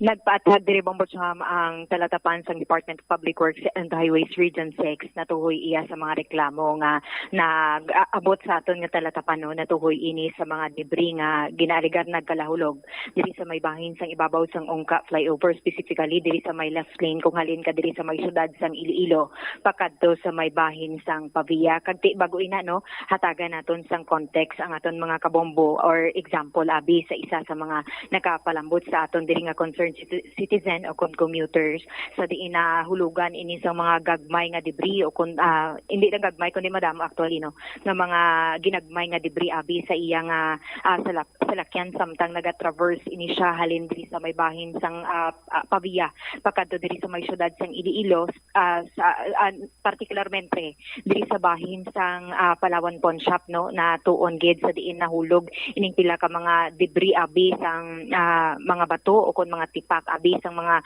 kun anuman ang particular abi nga semento Bombo Cham nga halin diri sa may bahin sang Ungka flyover nga naglinagpokid na batian kag nakitaan diri sa closer to television nga na-install sa iya nga salakyan. So ipakita naton kag ipabati naton danay sa aton mga kabombo ang natuhoy nga video.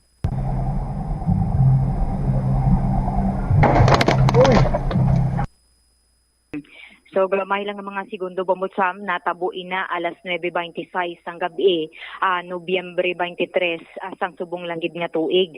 Sa interview naton diri no sa bahin sang director sang Department of Public Works and Highways Region 6 nga si Engineer Sunny Boy Oropel suno sa iya isa ang ini nga natabo is isa gid man ka concern o kung delikado man abi sa mga nagalalabay o kung sino man abi nga posible hindi lang salakyan pati mangin individual nga makaagi makalabay abi sa area kagti with this naggadto na ining natungdan sa may area tikyar niya sa site engineer amo man ang paghatag sa igtalupangod nga mapabutang kung ano bidman sang safety net kay actually nabutangan ina ko no before pero sa subong ang mas maayo kay ti aside diri sa mga ginapalambot abi nga mga debris may pila diri ka mga nagareklamo nga may ara pagid nga mga tilamsik abi sang mixture sang simento. So ang ibutang diri amo ang ining trapal nga obrahon nga do pader abi sa area kay ti do malapad-lapad na damo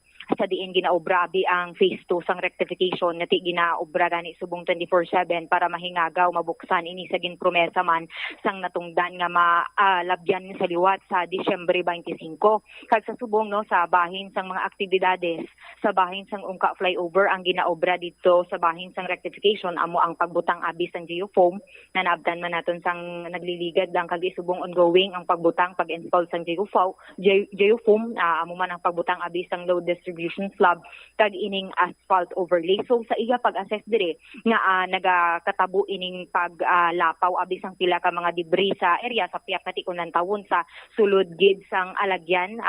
Ang ginaobra abi nga joint ang ginaobra nila nga chip off sa diin amuning posible nagakos abi sang debris kay ang may ara di nga 4 ka expansion joint ang nabutang sa ibabaw sang Ungka flyover o kung ining tinabuan dala Bambutsam nga nagatabo sang sining ginabanta 540 meters nga Ungka flyover. So ang nagakatabo gali diri no nga ang may ginaobra sila nga chief ops sa sining mga joint expansion sa diin magtalabo ining ginabutang nila nga load distribution slab para ti magtalalapik ini. So kag at the same time angot sa ibabaw kag posible amo to ang rason na nagalahulog ining mga debris ang mga activity nila didto nga pag obra abi sang paggamit sang sining ilang round saw ang ila sining nga mga hammer na hindi malikawan nga matabugid man kung may ara. Pero sa iya dito kuno paglantaw nga ti ang area may ara naman galing nga mga railings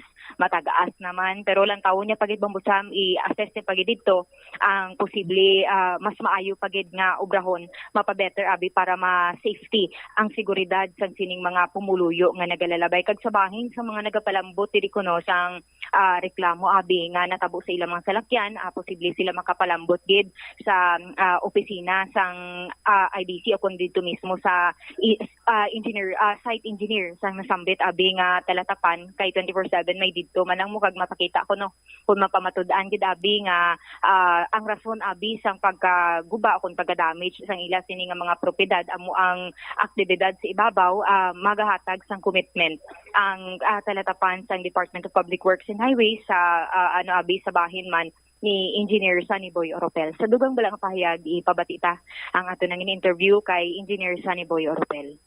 Well, actually, ang subong the activity sa babaw sang Ungka flyover. Nagabutang kita sa aton nga Jupong, kag sa aton nga LDS load distribution slab, and then after that, ma-asphalt overlay kita. So, with the total length ng aton nga Ungka flyover nga 540 meters, may expansion joint kita da nga sang una nga gingamit nato ang expansion joint. So it is but natural nga ang expansion joint ta sang una dito sa original alignment sang slab ilabot man sa babaw sang aton nga load distribution slab kag sa aton nga asphalt overlay. So nag-chip off kita dira sang expansion slab sang una para hindi naton siya makubiran sang load distribution slab. So maybe ang nakahulog sina nga siling ninyo nga daw pudpud nga simento is part sang mga chip off naton nga sa existing expansion joint. So advise ko lang ang contractor at the same time ang aton nga project engineer nga ma-extra careful sila kay base siguro sa agi-agi bla sang salakyan nagapahigad siya kag nakahulog sa dalom. But may naginbutan tada nga safety measures mga net sa dalom nga hindi siya makaigo sa mga salakyan nga nagaagi. So I will try to check sang location kung di nagakahulog. Anyway, gapakagto ko subong sa Ungka kay para ma-check ko kung diin gid ang section ang na-observe nga may gakahulog kay para matagaan ta sang extra nga safety measures nga ibutang naton sa dalom. Oo, pero dito sa area engineer pag-check namon, bali ang nabutang lang to is trapalsa nga madamol dito sa may area nga nakita gid man. I-improve ko. At I just want to make it clear nga hindi na siya dagko kundi mga chip off. But anyway, delikado man gyapon kung maigo ang ulo sa mga tao naton da. So i-kuan ko, i-double check ko kag i-improve ko ang safety measures da. Instructionan kong contractor subong. Exactly, ano kadi ang mabutang ta engineer kaya mo to ganing sa palang do mga dira sa less than 10 meters. Well, number one, kung hindi kami kabutang sang net sa dalom kasyado ka lapad, i-confine namon kapabutangan ko sang daw trapal nga wall. Kaya nga ito nga pag-chip para man sa sulod sang carriageway wala man sagwa sang bridge. So engineer, Kung ano abi may magpalapit sa inyo nga talatapan ining person or driver abi sang taxi nga nahulugan ka mga debris, ano ning posible mapahatag nyo abi nga bulig or may ara man gid or anong mangin? Well, number one, ipa-evaluate ta anay, ipa-evaluate ta kung dira gid man siya bla naigo. Kay may mga kuan man tada mo, may mga engineers man ta nga naga-supervise da. Anybody could claim nga nahulugan siya da. Anybody could claim. Pero tanaw naton ang i-evaluate ang sitwasyon kag amo lang ko makahatag sang commitment. Bombo Champ na batian diri si Engineer Sunny Boy Oropel. The fact nga may nahulog nga debris, mag-raise na ina sa concern na Bombo Sol. Iinaya sa bahin karon sang kontraktor kag sa project engineer nga dapat ang site nga kung saan nagapatigayon dira sang civil works waay sang may mahalitan. So dapat amuning number 1 priority sini nila. Ugaling kung wala man lang iya gani sa may nagreklamo tido why man lang sa bungog sini nila magbutang sa mga precautionary measures dira abi Bumbusol kay ti basta may ongoing construction iya nagakadapat gid lamang sina nga may mga safety nets na dira. Kung sa bahin karon iya sang net nga ginagamit nila nagalapos kay gagmay lang hambal ni Direktor Oropel ni ti nakita taman nga may trapal gani sila nga ginbutang pero may area nga kung sa diin ti basi nagalapta dito. So much better kung dugangan sini nila kag palaparon ang area nga matabunan sang trapal so that nga why isang may maigo sang debris sining kung ano man ang ginapatigayon sini nila nga pagtrabaho dito sa ibabaw, Sol? Roger, on that Mambucham, bali sa pag-assess naton dito sa area, mga hambal ko gani less than 10 meters lang ang nakita naton nga trapal nga nakalatag abi sa ibabaw nga area halin sa ibabaw nga area sang Ungka flyover sa diin nagaubra sila sining expansion joint nila bala kag pila ka mga activities man nga ti posible amo to no debris ang chip up ang nagakahulog kag wala kita sa may nakita actually nga mga safety net nga ginawakal din ni Engineer Sunny Boy Oropel pero depende pa ni karon sa iyang assessment dito kay ang interview nato ni mga around 11 mo so posible may mga development man karon bombo sam hibaloon naton ina kay ang activity dito actually kung nantaw naton ang iban hindi lang mga nahulugan ka debris ang iban diri may mga pila ka mga ginatago lang man ang ila sining identity o kon ila sini pagkakilala no nga ang iban diri na tabugan o kon na anhan bala na tapikan pa bombo sam sang pila diri ka mga misklada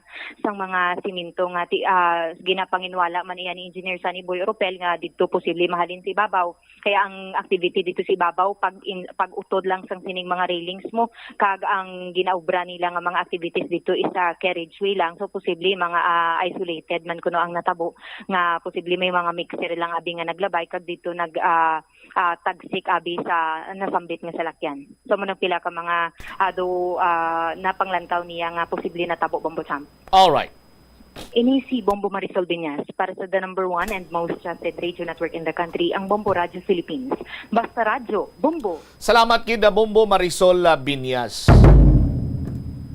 Kung tani bawi-bawi man ang Department of Public Works and Highways, ang kontraktor, ang mga tao nga involved sa sining kontrobersyal nga Ungka flyover.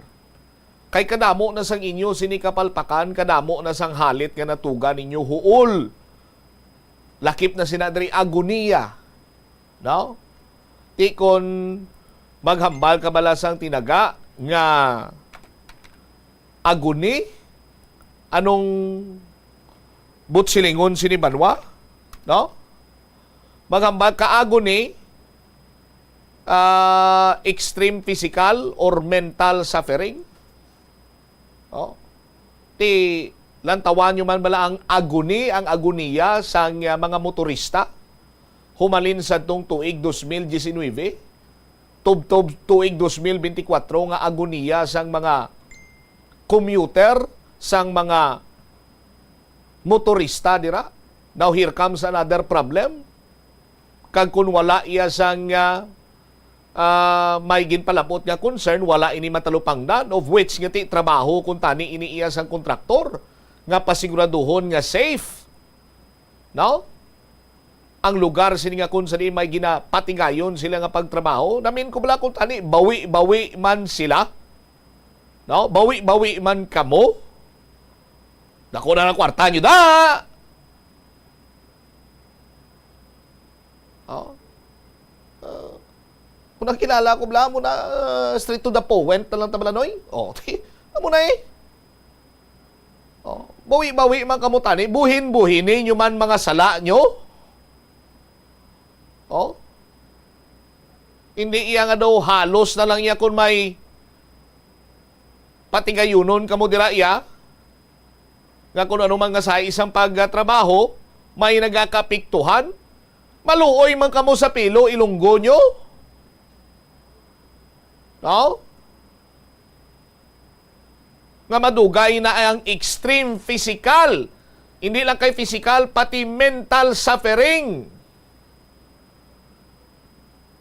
Nga ginaugtom sa malawig na nga tion. 2019, 20, 21, 22, 23, 24. Anom na katuig kung bata ni grade 1 na.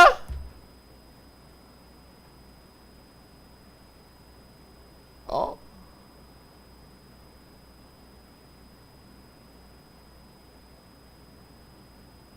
Tapos mga basic nga mga kinahanglanon sa pag-construct or pag-rehabilitate or whatsoever nga mga civil works nga ginahimo nyo, automatic na kuntani ni. Pero daw sa wala lang gyapon sa inyo, why nagidyatupong ang pagkapatay huya nyo? Mag-amo sining dalagan si istorya. Oh? Di ko mag-amo sining nga magpadayon, no? Hindi lang kamo ma-qualify nga patay huya. No? Ara na kamo sa qualification, amat-amat na yang nga upscale o kung naga-level up. Oh, ara na kamo sa baghak and then pasaka pagi kamo sa mga lampingasan. Sa aton sini nga mga kabumbo. Oh. Maluoy man kamustawo, kwarta na mo na ginagamit da. Sa pag kayuay pagani namon puslan, guba na, gimpakayo, tapos may mahalitan pagid. Dugay na nga ginahalitan kami. Halitan pagid subong. Bangod sang kapag ka-irresponsable sa mga nagatrabaho da. Oh. Diba? Sa Maria kagusip po. Kayuan nyo sa aton sini nga mga kabumbo sa kontraktor dira. Kag sa Department of Public Works and Highways. Oh, gusaban nyo lang kontraktor. Oh. Pero kasubong kamo pa yang gapaalin sa kontraktor. 19 minutos sa nakaligad sa takna sini nga launa. Pagbalik nato na banwa dugang pagin sini nga mga balita kang impormasyon, ang Department of Education liwat sini nga nagpahanumdom nga dapat or wala sa nga requirement sa bahin sa Department of Education or hindi dapat pag-i-require ang mga learners nga mag-contribute sa Christmas party. Lakip na sinadre ang Regional Anti-Cybercrime Unit 6 nagpanugyan sa mga netizens nga dapat husisaon gid ang ila sini nga mga kaistorya, ka-chat sa anuman nga social media platform. Baligantay ni matapos sa bilaka importante nga mga pahanumdom. The Farmers Bazaar, your traditional public market with the touch of Plasualados, ang isa ka lugar nga gintukod sa tion kag sa kasagsagan sa COVID-19 pandemic nga may tinutuyo nga maghatag sa imo sang safe marketing experience. Subong nga ang COVID-19 hindi nagidman dako nga pamahog kag nagapakadto na kita sa next normal. Rest assured nga ang Farmers Bazaar will further evolve agud nga magpadayon sa paghatag sa inyo sing satisfying marketing experience. The Farmers Bazaar sa lower level tara na pahamtang ang fish, poultry kag meat section para naman sa inyo mga kinahanglanon nga prutas Utan kagiban pa, magbisita sa upper level, pinaagi sa paggamit sa hagdanan o kon sa pagkadto direkta sa parking lot. The Farmers Bazaar, your traditional public market with a touch of Plazuela 2. Plazuela de Iloilo, Billboard of Activities for November 24 to 30, 2024. Si Mr. Totong Villaruz kagang iya nga banda ang magatakop sa bulan sang Nobyembre 2024 with an exciting musical show sa concert at plaza. Blasting of alas 6 ang gabi sa November 30, Sabado. Sa tion sa musical show, napuno ka mga matahom nga Plazuela de Iloilo, special edition mugs, kag madamo pa nga iba na ikaparafol sa mga suki sa Plazuela de Iloilo. Sa Disyembre 1, Domingo, ginaagdang tanan nga mangin kabahin sa Eucharistic celebration nga pagkahiwaton sa Latolda sa mga adlaw. Alas 11 sang aga, sa diyon sang Holy Mass, let us petition before God nga dugangan niyang aton resolve to embrace His will, ilabi na gid sa sining nga Yuletide season, kag sa maabot nga mga inadlaw agud nga ang kalinong kag paghigugma among magahari sa aton tanan.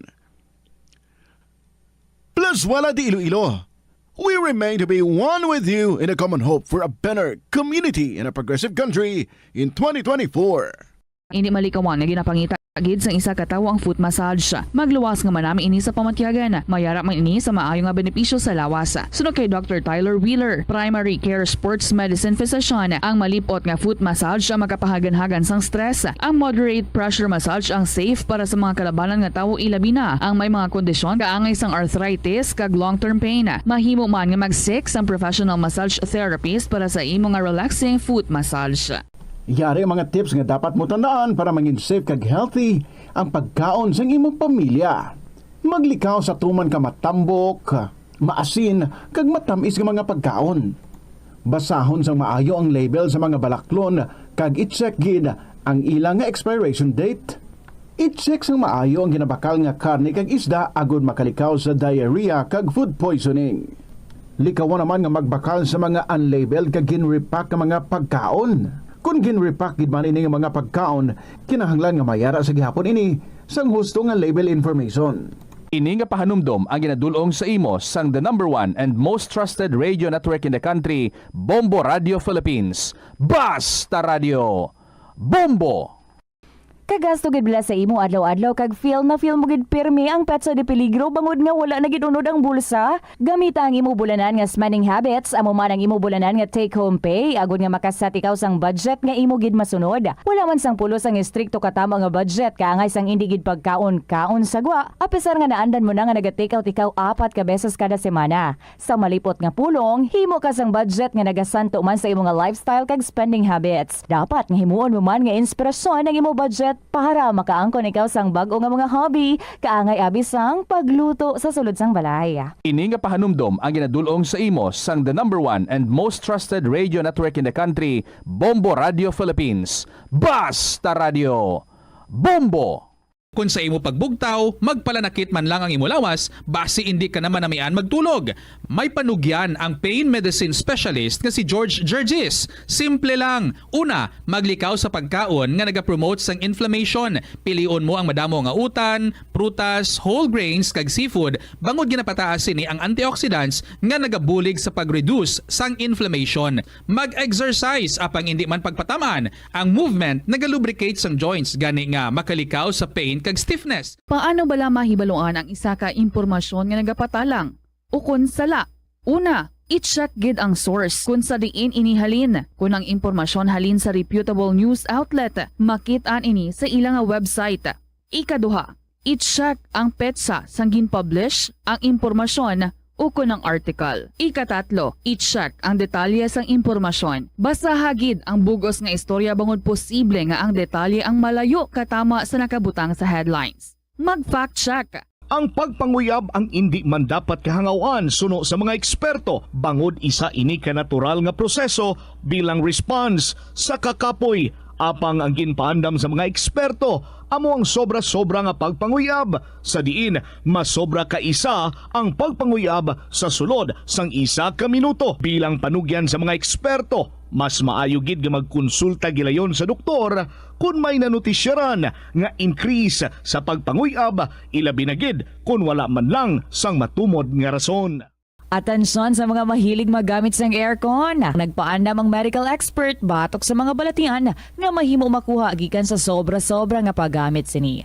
Suno ka Dr. Maria Encarnita Limpin, isa ka experienced healthcare specialist, mas maayo nga checkyaron nga malimpyo ang hangin nga nagikan sa aircon bangod kun mahigko. Mahimo ini nga magtugas ng impeksyon kay mga balatian kaangay sang pulmonya. Gani hagan-hagan na lang ina bangod bisan makabulig ini sa imo sa maginot nga tiyempo, may risgo man ini sa imo nga ikaayong lawas. Ang pinakauna nga nahuman nga sementado nga karsada sa Pilipinas amo ang ginbansagan Montinola Highway nga nagalaba halin sa Forbes Bridge padulong sa Haro Plaza. Nahuman ini sadtong 1910 sa idalom sang administrasyon ni Anay Iloilo Governor Ruperto Montinola. Ang semento nga gingamit sa pagbahuman sang karsada ang imported pa halin sa Japan. Ang taytay nga human lang anay sadto sa kahoy kag kawayan ang ginilisan man sang konkreto nga istruktura kag ginpangalanan nga Forbes Bridge bilang pagpasidungog sa American Governor General nga si W. Cameron Forbes. Kung sa dalan importante ang speed bumps, amo man ina sa imo galastuhan. Butang kasang slow down nga barriers para mahagan-hagan ang imo galastuhan. Lakip sa sini amo ang pagkakasin ng payment information alin sa shopping apps o kon mobile devices paghimo sang barriers sa tunga sang shopping cart kag checkout.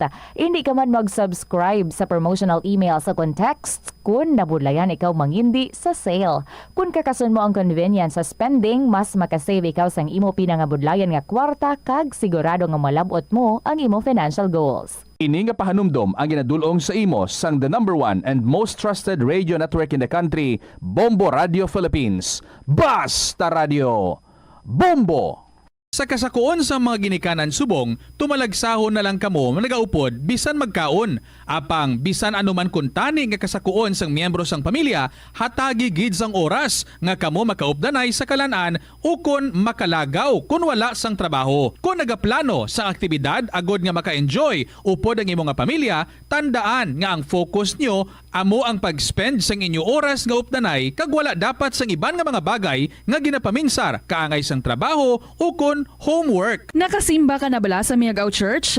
Ini ang kilalaman sa tawag nga Church of St. Thomas of Villanova. Ang construction sa nasabit nga simbahan ang nakumpleto sa tuig 1797. Sa subong, ang Miagaw Church ang isa sa mga tourist spots sa Iloilo. Popular ang Miagaw Church sa detalyado kag artistic sculptures sini nga nagapakita sang Spanish, Muslim kag Chinese traditions. Ang Miagaw Church ang gindeklara bilang UNESCO World Heritage Site sang Desyembre 11, 1993. Yari ang mga tips nga dapat mo tandaan agud nga mangin safe and healthy ang pagkaon sa imo nga pamilya. Dapat nga tabunan mo gid pirmi ang mga pagkaon nga yara sa lamesa o kung ara sa imo kusina agud malikawan nga kadtuan ini sa mga insekto nga mahimo magresulta sa microbiological contamination. Gilayon nga ihabuoy ang mga napanos na nga mga pagkaon o kung ang ginasuspetsahan mo nga malapit na lang mapanos nga pagkaon. Ang pag-reheat o kung pag-recook sa sining mga pagkaon ang hindi makabulig. Gina-advise man ang paggamit gid ng serving spoons agud nga malikawan ang cross-contamination sa mga tawo nga nag-share sa mga pagkaon. Pagi sa paggamit ng serving spoon, ang sino man nga miyembro sang pamilya nga nakakuha sang porsyon sang pagkaon ang makalikaw nga makakontaminate sang pagkaon. Sa Bombo Radio Iloilo, Philippines Standard Time, 29 minutos na nakaligan sa takna siningalaw na. Balik na diri sa pagpangalagad sa Bombo na isauto sa gyapon ko mo Bombo Chama Blanco Hovera. Stand by sa aton sining mga kabombo sa dugang mga balita kag impormasyon. Nagahilapit na lang ang bulan sang Disyembre. Pila na lang ka adlaw Disyembre na.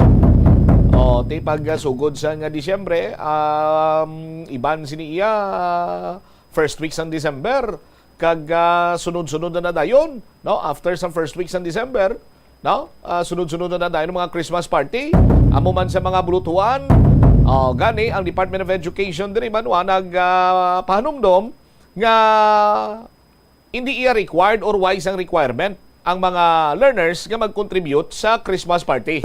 Si Bobo Pauline Napiliora may follow-up report. Pao, please go ahead. Bombo Cham, ginasulit-sulit dari pahanumdom sa Department of Education ang existing policies sang ng Department Order 52 series sang 2022 kung sa diin tanan nga cost-related nga mga aktibidad sa Christmas party kapareho sang exchange gifts must be voluntary o kung voluntaryo lang Bombo Cham, wala man sang DepEd personnel o kung mga learners ang gina-require nga mag-contribute financially o kung mag-provide sa mga regalo para lang maka-attend o kung makapartisipar sa nasambit man nga mga selebrasyon. Sa interview diri sa Bombo Radio kay Mr. Hernani Esquilar, ang Regional Information Officer sa Department of Education, Region 6, igimpahayag diri nga amoy ning tinion nga mabatyagan abi ang espiritu sang Paskwa kag given abi nga indi man tanan nga mga learners amo ang privilege abi kag ini nga mga pahanumduman ginasulit-sulit man reminder sa mga personnel, sa mga teachers man abi nga hindi na bala magdugang pa sa mga o financially burden pabi ang mga ginikanan man.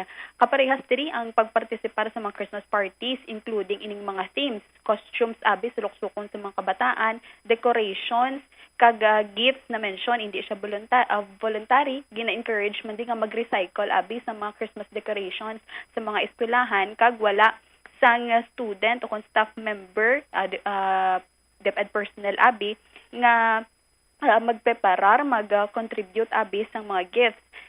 Ginapahanumduman din nga maging remain abi nga simple lang, hindi mag-impose ng financial burden sa na-mention naton sa mga parents, students, subong man sa mga personnel, kag ining cash or in-kind contribution is strictly voluntary kag ining mga solicitation para sa mga Christmas parties abi Bombo Cham wala ini siya gina encourage man sa Department of Education. Aning mga na-mention maning mga held ang Christmas parties man must be held o kung i-celebrar abi, ipa-impose man during class hours kag hindi maka-interfere man sa scheduled lessons. Yari bala ipabati natin sa atong mga kabambo ang ato ng interview kay Mr. Hernani Esquilar, ang Regional Information Officer ng Department of Education Region 6. May memorandum kita coming from the central office and also there is a region in Cascade natin ini through a regional memorandum, that's regional memorandum number 1174. Kung sa din gina-reiterate rin ang guidelines way back in 2022 na kung sa din ang pag-celebrate ng Christmas must be simple yet meaningful. Kag nakabutang din nga no collection must be made in paghahatakan yun sang emphasis nga wala sang collection of fees nga matabo sa Christmas celebration naton. Kaya nakabutang diri sa guidelines, all Christmas parties, themes, costumes, decorations, and exchange gifts are purely voluntary and no learner or DepEd personnel shall be forced to contribute, participate, or use their money for the celebration. And nakabutang man diri ngati ang contributions for the celebration, may it be in schools or offices and Department of Education, whether in cash or in kind, should be strictly voluntary. And subong man, because for example, ang isa ka learner, wala siya sang extra amount, wala siya sang inog-donate, wala siya sang inogatag, wala siya sang ambag sa iya sining classroom during the time nga mag-celebrate sila sang Christmas party. Somehow in nga learner naga-feel nga hindi siya mag-attend because nati wala siya sa inogatag, but no, that's not the case sa aton sa Department of Education. We encourage ang tanan nga mag-join gid. May ambag man kag sa wala, join ka gid. Kiti this time this is the time of the year na kung sa diin ma'am diri kita makapapa mapa-experience nato ang the spirit of sharing and giving, especially to those nga mga kubos na nga mga kauturan kag wala yan sang somehow financial capability to celebrate Christmas the way nga sang iban sila nga kauturan nga mayara ya sang sa mga medyo ginhawa ang ila sini nga pangabuhi. So kung sino siniya ang mayara sang iambag kag i-share niya gid sa aton sini nga mga kubos nga mga learner naton. Subot silingon during kibida sa Christmas party kay may ambag ka man sa wala, this is the time of sharing and giving.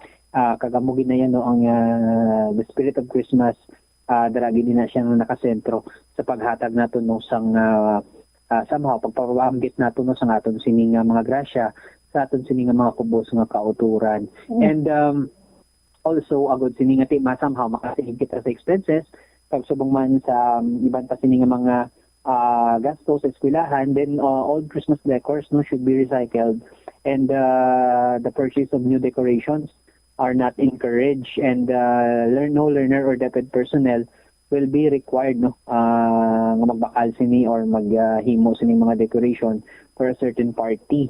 Mo singon gin-encourage kid naton nga mag recycle lang aton mga school sagud nga makasave kita sang somehow no certain amount because of that. And kabutang man diri nga gift giving should be guided by the spirit of sharing no hamo nga balko kay na, and should not lead to extravagant spending.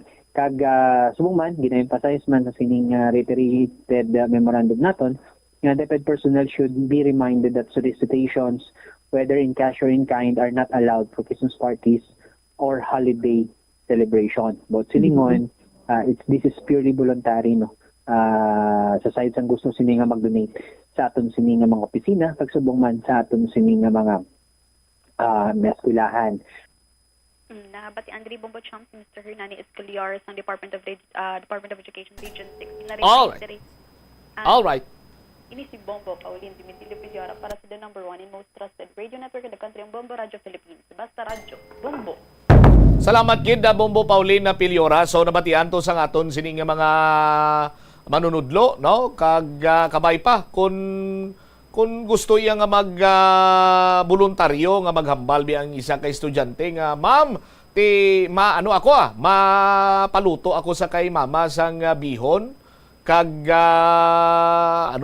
bihon kag inang gagmay nga atdog bala nga gin tuhog kag may marshmallow amo na ya akon mama para nga kita di ba mag-enjoy man kita sa aton sining Christmas party bla.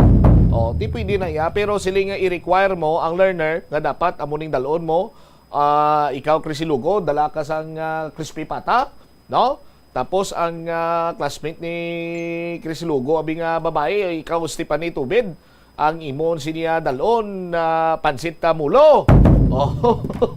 Hindi na pwede kung voluntaryo pwede gid kag gina-konsiderar ina bangod man nga ti ang Christmas ano ba lang espiritu sang Paskwaw giving di ba sa aton sini mga kabumbo kag magsalo-salo kag magtingob.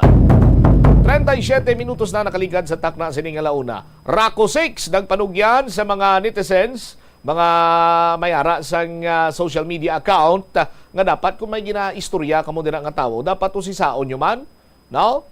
For example may gusto nga pagking-abyan dira si mo hindi ka na magpadaso-daso nga abyanon mo sa dayon or kung may nabyanon kagid man siguro ara lang sa level sang friends.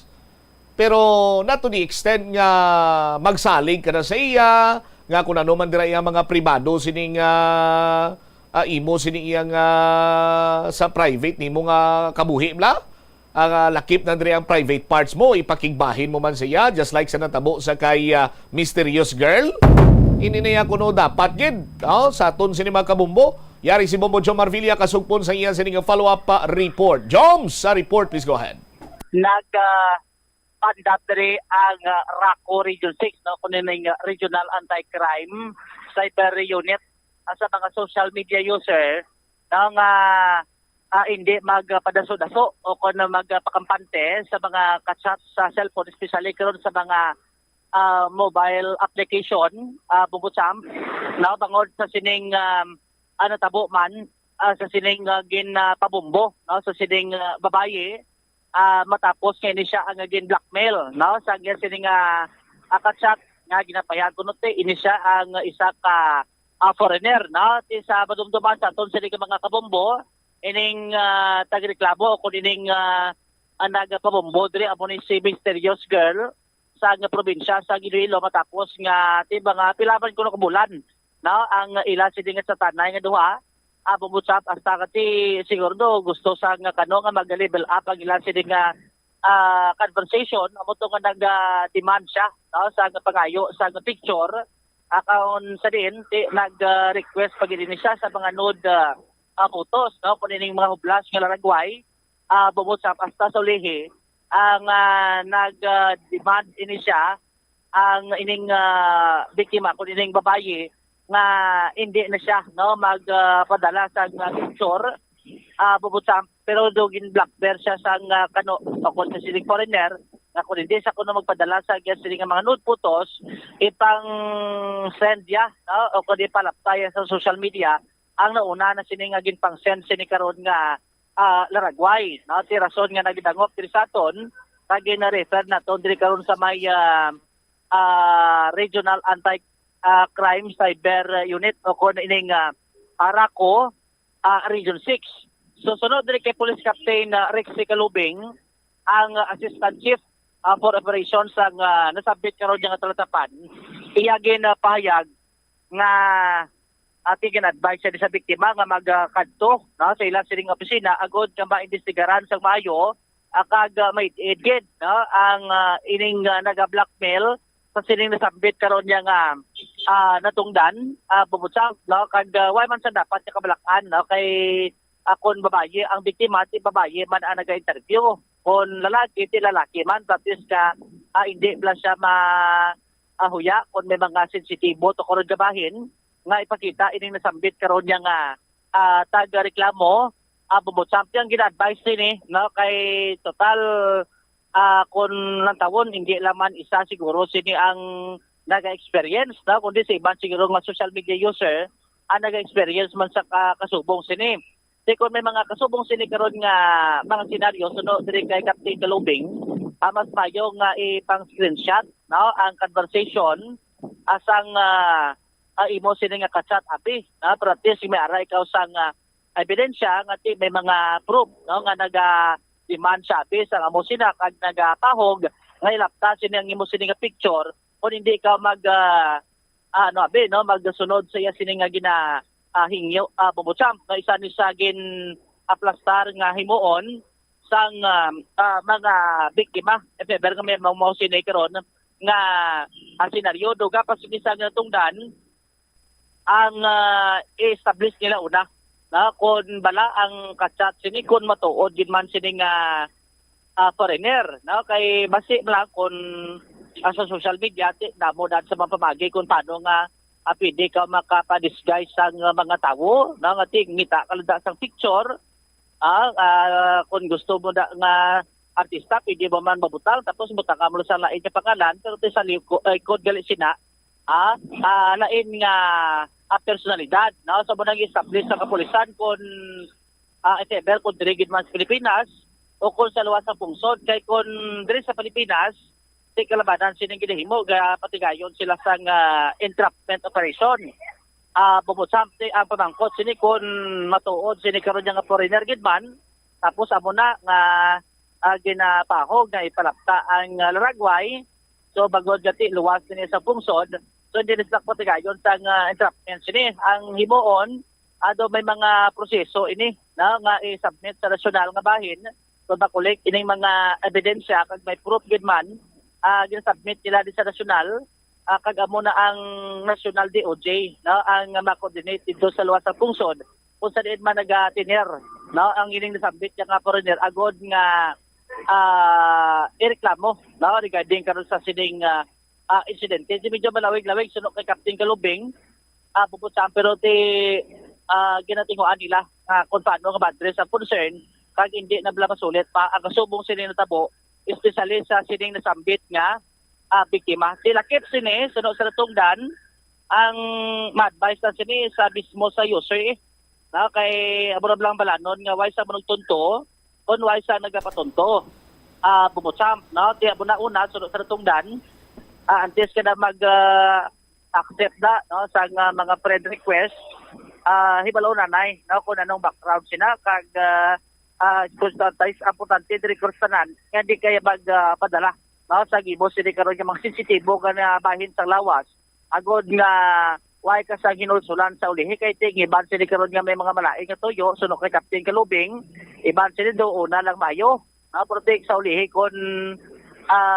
daw nakuha na nila ila sila nga gusto kaya mo na karon nga madihado ang ila sila nga mga mabiktima kung ining mga kachat sa social media bumutsam sa aton sa nga mga kabumot. So no kay Captain Galubing, isama lang nimo para tisumbalaan mo bla kung ang kachat mo da amo gid man ang sila nga sura no kag matuod gid man nga identity pwede man kamo ka video call na agaling sa siling natabo diri kay Mysterious Girl naka video call sila do malaka bumutan do lapan kuno conversation tapos may video call nga do kay isa lang to subong nga tuig pero wa isang itsura do ginapakita lak no dingding sa giya sila kasati dito nga do niya lang siguro ma-realize ati base kon do naga ano gid man no naga pakilala ang iba nga tawo agyan sila nga chat babusam. Ari bla no kabahin sa payag ni Police Captain Kalubing sa Regional Anti-Crime Unit 6. Ang lagi natin ina-advise especially during our lectures ay wag basta-basta magbigay ng ating trust kung sino man yung kausap natin online, lalong-lalo na hindi natin sila kakilala. Pangalawa, kapag may sensitibong information na involved sa communication, wag na wag tayo basta-basta magbibigay kasi maaaring magamit ito para tayo ay takutin, tayo ay pagkapiraan at ang pananakot na ito ay tuloy-tuloy ito hanggat tayo ay kaya nilang takutin. So basically, ang lagi naming ina-advise ay pag may sensitibong information na hinihingi sa inyo, wag na wag po tayong magbigay. Marami naman nagiging successful na relationship with foreigners. Pero kailangan natin suriin ang ating mga nakakausap na mga foreigners at isa pa, hindi tayo sure kung ang chat natin online ay totoong foreigner nga. Malay natin, nandito lang din yan, nagpapanggap na foreigner at tayo ay lolokohin. So paano sir malaman na itong chat ko pala ay hindi foreigner, gumagamit na ng ibang account? Okay, hindi siya maano sir? Yes ma'am, kung pwede, itry natin sila i-video call. Kasi pag yung mga manloloko yan, ayaw nila ng video call basically. Kasi syempre makikita mo na yung itsura niya, yung identity niya physically. So basically yung mga ganitong manloloko, ayaw nila makipag-video call. Pag in-invite mo na nag-video call at ayaw, that's a red flag already na wag na natin ituloy yung engagement natin. Please report to our office. We are open 24 hours para i-cater yung problema mo and we will investigate the incident para po mabigyan natin ng tamang hustisya ang nangyari sa iyo. So ma-advise mo sir yung mga conversation mas maganda yung wag lang i-delete practice mo, no? Yes sir, we have to preserve the evidence. Kung pwede bago kayo pumunta dito, screenshots na yung mga conversations and all other conversations na nasa inyo para just in case na mag-delete yung victim natin, meron na kayong suspect I should say, meron na tayong hawak na ebidensya. So nag-problema itong complainant sir, baka ano daw mangyari, baka ipakalat daw yung picture niya kapag hindi siya mag-send ng additional pics. Anong ma-advise natin sa kanya? Kahit anong pananakot ma'am, sir, dapat ihinto natin yung pagbibigay kasi nga po, hanggat natatakot tayo, hindi yan titigil na humingi ng mga sensitibong videos o larawan. So, kung kinakailangan hinto na talaga na magbigay ng picture para po matigil na po yung pananakot ng suspect. So, pwede niya sir na may nagsasabi na i-delete niya yung Facebook account niya para hindi na siya ma-contact ng parent niya. Maganda yan ang advice. Pwede po yun na i-block pero mas maganda pumunta din muna dito sa opisina para matingnan muna natin yung mga conversations bago niya gawin yun para po makuha natin kung ano mang ebidensya pwede natin magamit. Sa ganitong mga case, sir, very common dito sa inyo na may mga ganyang mga complaint na kinikater kayo? Yes po, usually po sa mga ganitong complaint, yung karamihan na kinocomplain sa amin ay yung may mga nakakilala sa dating app. So, pag nakilala na sila sa dating app, they will perform yung usual na sexual activity na magkapareha at doon na nag-i-start yung mga ganitong klase ng insidente. So, marami na kayong mga na-solve na mga ganitong cases? Meron tayong mga na-solve. Meron din mga hindi na-solve kasi depende kasi sa ebidensya na makukuha natin, makakalap natin. So, basta ang ina-advise natin, mag-report sa opisina, basta para maimbestigahan natin ng maayos. At kung meron tayong mga ebidensya or if evident warrants, makapag-file tayo ng appropriate cases. Sir, if ever na natin, matrace natin na foreigner pala to, itong kachat nitong complainant, anong next step natin? Yes, sir. We have mechanism for that, sir. Medyo mahaba lang yung proseso, pero let's just trust the process. Our investigation here will be referred to DOJ OCC, and DOJ OCC will refer the case kung saan yung country na possible location ng suspect. And ganun yung process. And magkakandak ng investigation din si country na kung saan yung suspect, and ibabalik kay DOJ natin, and si DOJ ibababa sa amin yung result ng kanilang validation. So magiging ganun ang process natin. Pero of course, kailangan muna natin mag-apply ng necessary cyber warrant for that purpose.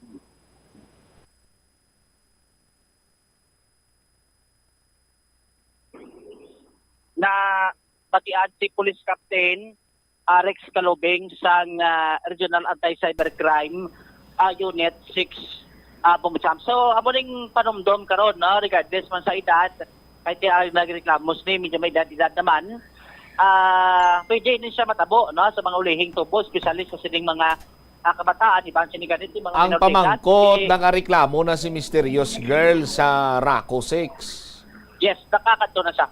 Ti anong hambal sa iya? Actually, may initial sining assessment na pumutam advice nga hindi na to siya mag-reply, kaya gina-replyan niya kung gyapon ang may mga nag-message kuno sa ibang account nga kabalo sa conversation, di ba si kuno do friend kuno sang ni Steve na mutong na ka-chat niya to nga kano.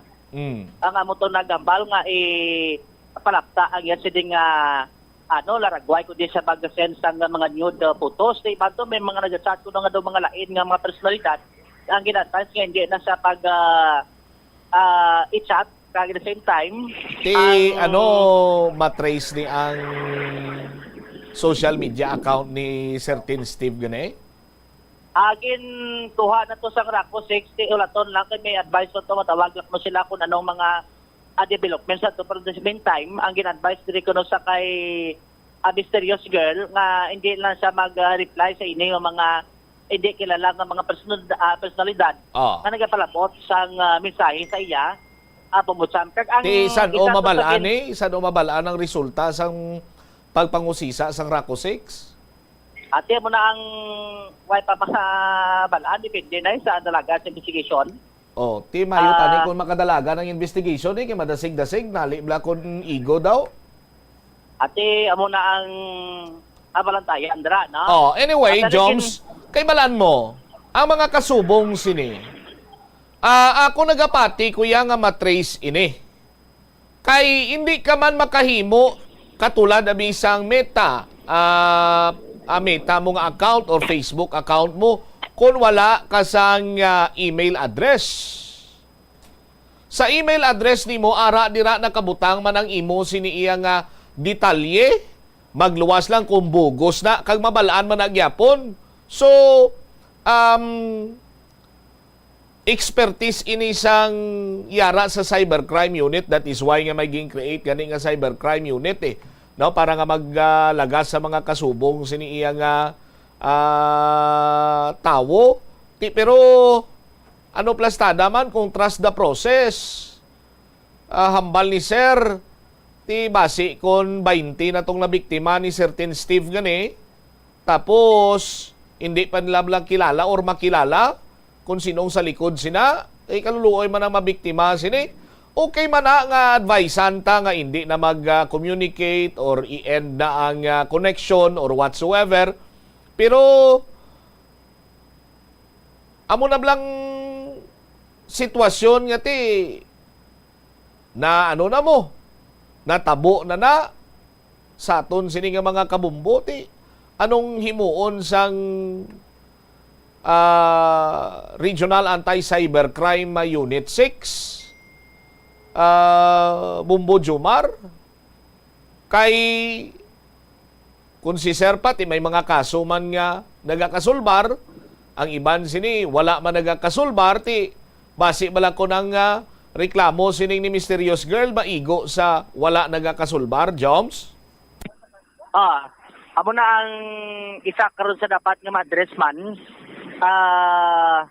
Pambusam na. Actually, naka-mention man si Mysterious Girl nga one time kuno may nagtawag sa iyang unknown number, no?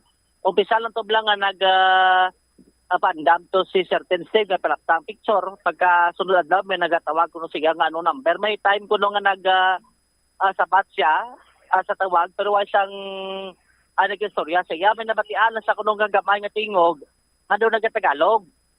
Pabusam pero ay managamba kuno ng pangalan tapos patay man kuno dayon ang tawag. Kaya mo nang nagaduda karon ning si Mysterious Girl nga basi kun ablakon sa diin siya nagtawag sa numero niya sa cellphone o kung sa account niya sa Messenger o kung ano man ginagamit niyang application sa diin nagtawag sa numero niya kuno sa cellphone. O ti paano nga nakalabot to ya or paano iya nga nakakwa or basi random lang to ya nga nagtawag man sa iya? May ginhatagan sa kunong number niya kay hindi lang gali si certain Steve ni kay may iban pa kunong gasta siya. Ati Pabusam, no mo to gani ginadvise siya hindi na pag-chatan ang iban nga pag-replyan. Daw naglaktan na lang yan sa nga profile. Pabusam pero yung mga pangalan to mga foreigner man. Ang mga nag-chat pa sa iya nga mga social media user. Diri karon bubusam ti kun balaan mo na mo no kun kano ti taas ilong pero ti kun nobo ang ilong ti basi kun kano po nobo amo na ang iban sina karon gati ba biktima diri sa sining social media kun hindi iya maghalong bubusam sa ila sining nga gina ad friend kun gina istorya sa social media bubusam so we hope ano mangin lesson learned ini sa sining mga nagagamit karon at least hindi na maparisan ang kasubong sining insidente. Ini si Bumbo Jomar Consumo Villa para sa number 1 most trusted radio network in the country, Bombo Radio Philippines. Basta Radio, Bombo. Salamat gid na Bombo Jomar Villa. No? Now, hindi man maglabot sa mo sining nga punto kung wala na give in si Mysterious Girl sa pangayo ni certain Steve. And it so happens sa aton sinabanuan na nadahibaluan ta nga hindi lang kay si certain Steve gali ang may ara sang communication si Mysterious Girl, no? So, samo sining nga ugada ti basi kung may mga ginapangita man nga tawhanon nga kinahanglanon si Mysterious Girl nga naglabot sa punto nga ti nahimo yang amo sina, no? But may sala man diri sa gyapon kay tigin threat na siya iyang palaptahon ang iya sini nga laragway. Tiyan mo sina banwa dapat inyo gid sini nga tandaan, no?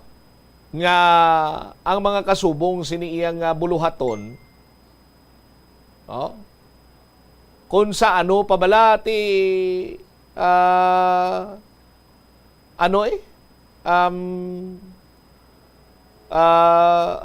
dagadipindi sa imo ang risgo nga posible matabo ang mga wala mo ginalauman sini iya nga mga hitabo pananglitan nga sulod ikaw sa kasubong sina iya nga mga buluhaton. Kumbaga pati send at your own risk, no? Di may send ka nga picture mo, send at your own risk. Nga naibaluan mo man nga may mga risgo kag posibility mapiktuhan ang imo sini iyang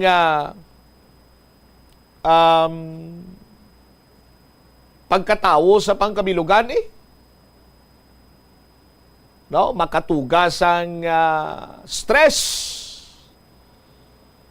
Pero kung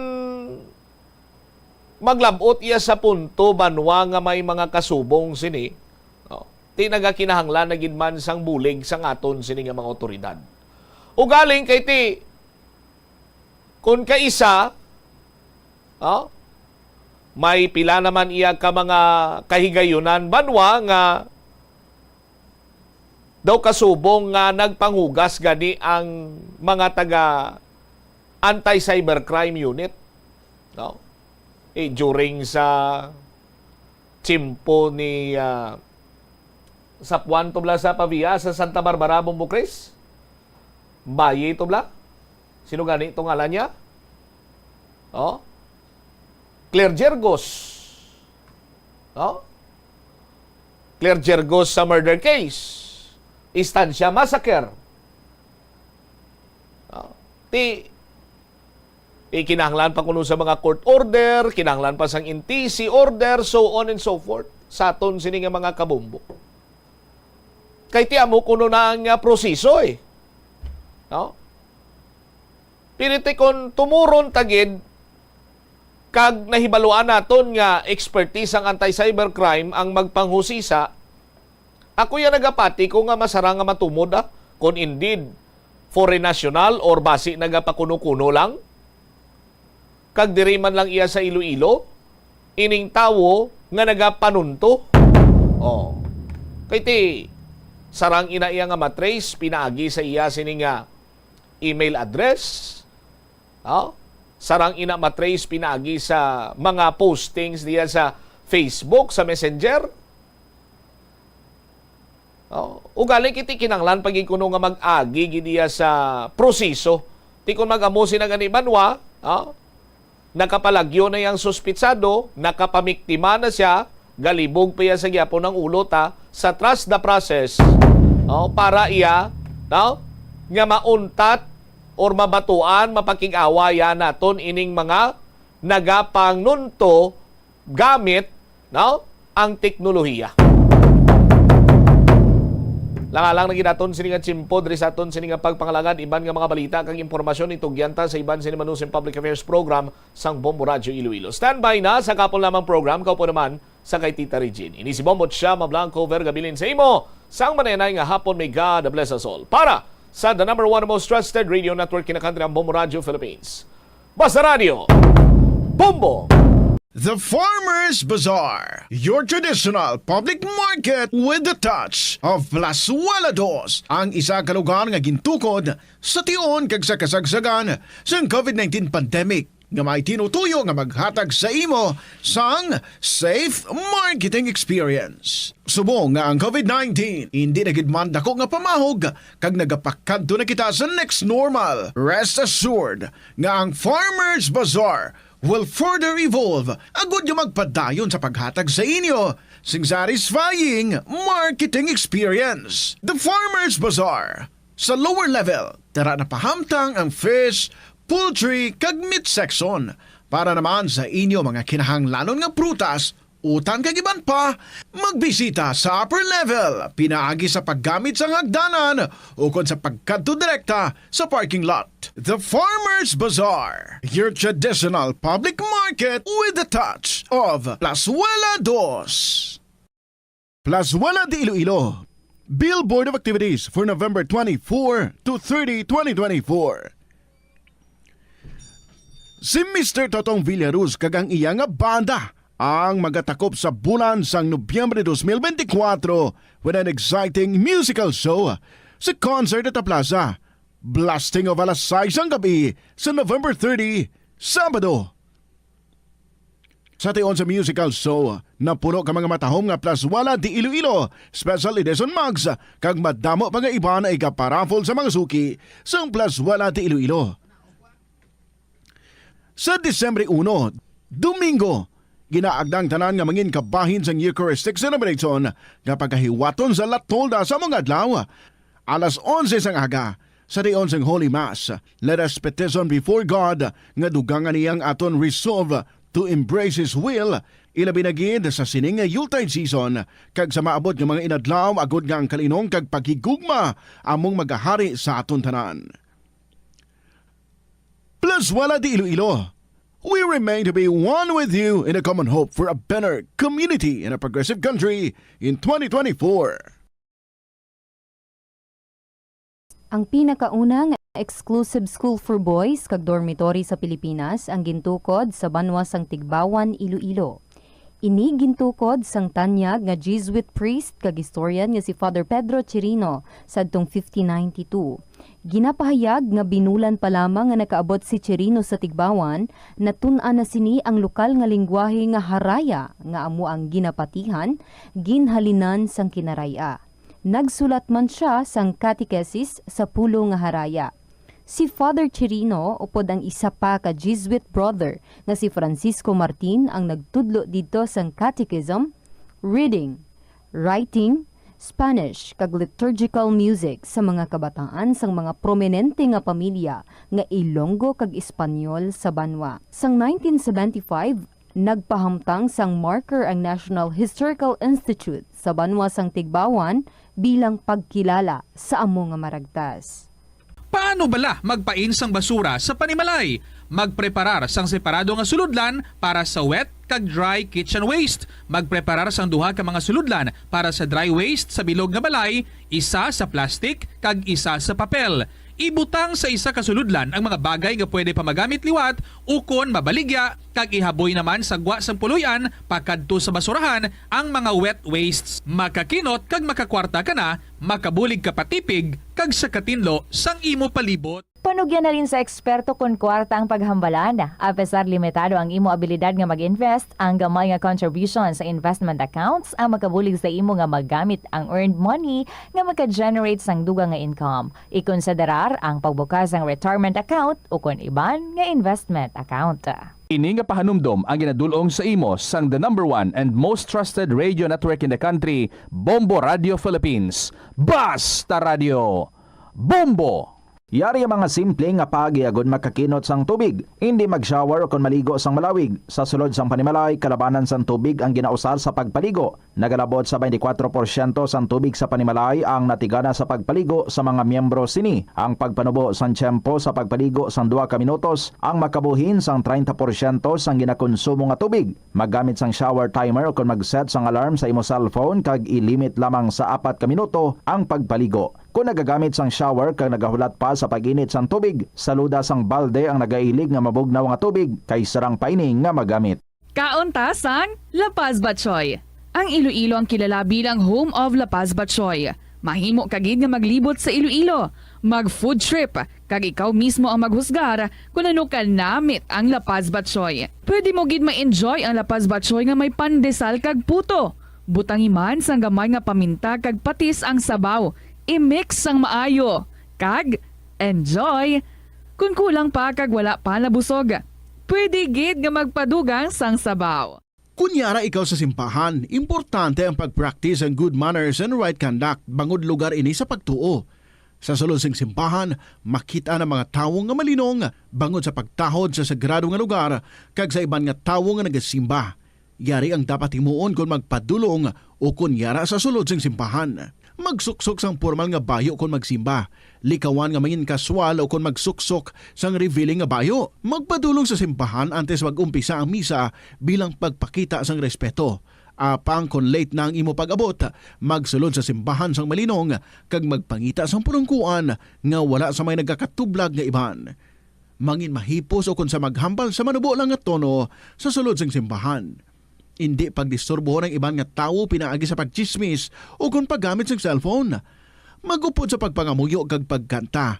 Apang kung hindi ikaw pamilyar, magtindog kag magpungko sang malinong kag sundon ang flow sang misa lakip ng pagduko kag pagluhod kung kinahanglanon. Magpamati sa seremonya sang pare o kung pastor. Hindi pagsabada ang imuupod, ilabi na kung padayon ang misa. Magpakita sang respeto sa pari, altar servers kay iban pang miyembro sang simbahan. Masami siguruhon nga naka-silent mode o kung naka-turn off ang imo cellphone antes magsulod sa simbahan. Agud malikawan ang distractions. Likawan ang pag-test o kung pag-browse sa internet samtang nagamisa. Ang Ilonggo nga si Jose Peping Tensay sang Haro, Iloilo ang pinakaunang nga Filipino nga piloto nga nakapalupad sang isa ka passenger plane sadtong 1925. Ini amo ang eroplano nga Curtiss Oriole biplane nga may ruta nga nagalawig sang 43 kilometro sa lin sa Iloilo padulong sa Bacolod. Samtang ang pinakauna naman nga commercial airline sa pungsod kay sa Asia amo ang Iloilo Negros Air Express Company nga nauna pa sa Japan Airlines kay Singapore Airlines. May flight inihalin sa Iloilo padulong sa Manila, Bacolod, Cebu, Davao kag Zamboanga sang 1932 kag padulong sa Hong Kong, Bangkok, San Francisco, Shanghai kag India sang 1946. Bangod sini ginkabig ang Iloilo nga birthplace sang Filipino Commercial Air Transportation. Kabombo! Subong nga naghalog na ang restrictions, madamo na nga mga physical activities ang ginabalik ilabi na mga sports events. Apang maghalong lang ha, bangod kun ka isa, hindi malikawan nga may injury gid nga maangkon. Suno kay Michael Vincent Kayanan, physical therapist, ang ice ang mahimo nga ma-apply sa bahin sang lawas nga masakit sa sulod sang duha ka adlaw. Ang masakit nga bahin sang lawas kaangay sang tiil o kun kamot, ang ihulom sa ice o kun direkta nga butangan sang ice. Pagkatapos sang duha ka adlaw, ang injury ang mahimo na nga mabutangan sang mainit naman nga tubig. Ito ang Bombo Radio Philippines. Fully digitalized. Numero 1 sa balita, komentaryo, drama at serbisyo publiko. Bombo Radio Philippines. Bombo Radio Philippines. Ang inyong number 1 at most trusted radio network in the country. Basta Radio Bombo! It's a beautiful Thursday. Good afternoon. Maayong hapon gid sa inyo dira tanan mga kabombo sa mga KLP lovers natin out there. This is Tita Regine on a beautiful Thursday. Welcome sa kahapon lamang program sa ating Christmas countdown. Christmas is a time for sharing, giving gifts for everyone. What matters now is this Christmas we share the love.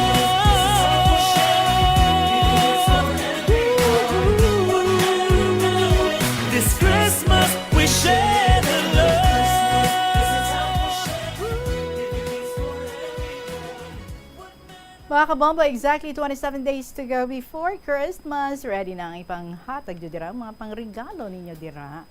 Kung ano-ano ang pwede nga maputos sa mga necessary people. Anyway, good afternoon sa liwat. This is Tita Regine and today, magdulong na naman kita sa inyo sa mga beautiful stories nga ginpalabot diri sa kahapon lamang program. Salamat gid. Nag-email ako sa kay Parpar asking him to resend ang iyang story kay the last time nga nagbasa kita sa iyang story do kabitin. Do feeling ko do na utod, ti correct man ako na utod gid man. So napadala diri liwat no si Parpar kag may sugpon gid man ang iyang istorya. So sugpunan ta man no ang pagbasa sa iyang story sa dili gid lamang madugay for the meantime. Please, sa inyong mga istorya dira, pwede na gid, dapit na lang ang Christmas, basta may mga Christmas stories ka mo dira, ang aliyag ninyo nga i-share diri, one Christmas day or Christmas time, nga hindi nyo gid makalipatan. Please share, email sa bombo_iloilo@bomboradio.info or sa gihapon isulat, bisan amat-amat lang. And then ipadala ninyo ina sa kahapon lamang program, DYFM, Bombo Radio Iloilo, Sky City Tower, Maple Street, Iloilo City. Thank you man sa kay Miss Granny sang Lapas, yung nagsabat man sa aton nga pagtawag sa iya, reminding her sang iya nga date sa aton this coming Saturday. Pag-interview natin sa iya being our winner last week. Salamat gid sa imo, Miss Granny. 13 minutes after 2 o'clock, ari na si Kija Velez with the song Ikaw Na. Good afternoon gid sa inyo tanan. This is Tita Regine once again para sa kahapon lamang program.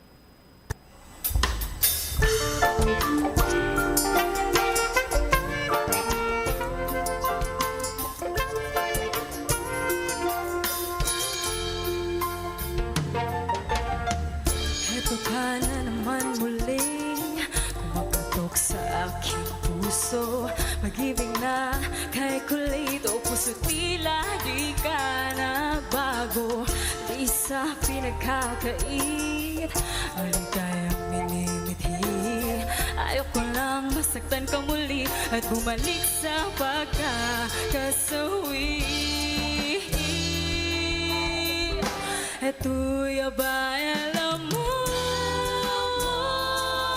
kita espera. Di ko razon. Eto'y ba alam mo, kay Dalia. Inspirasyon na vida. Kung ko'y nawera ko, mi corazon contigo tama.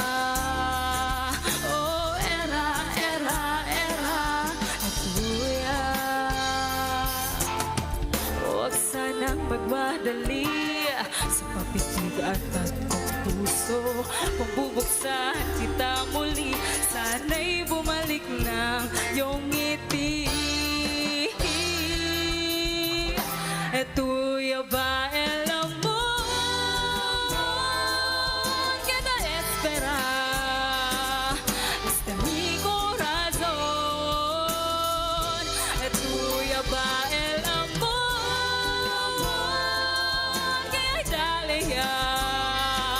inspirasyon na vida. Kung ko'y daw era con este mi corazon contigo tama. Oh, era tuya. Kung tayo na nga ba ang nakatadhana na magkasama habang buhay, walang bibitiw kahit ano pa ang hamon sa mga nagmamahalang tunay.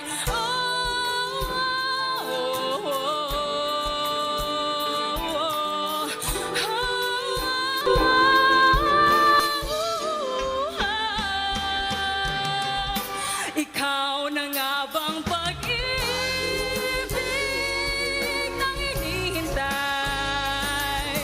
ng puso ko? Ikaw na nga bang pag-ibig na magbibigay ligaya sa buhay ko? Ikaw na nga ba? Ikaw na nga ba?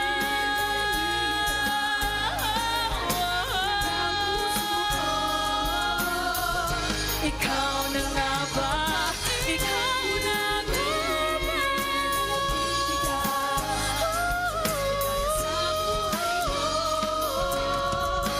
Alagaan mo sana itong puso kong nilalaan sa'yo. Sana, sana, sana, ikaw na. Sana, sana, sana, ikaw na.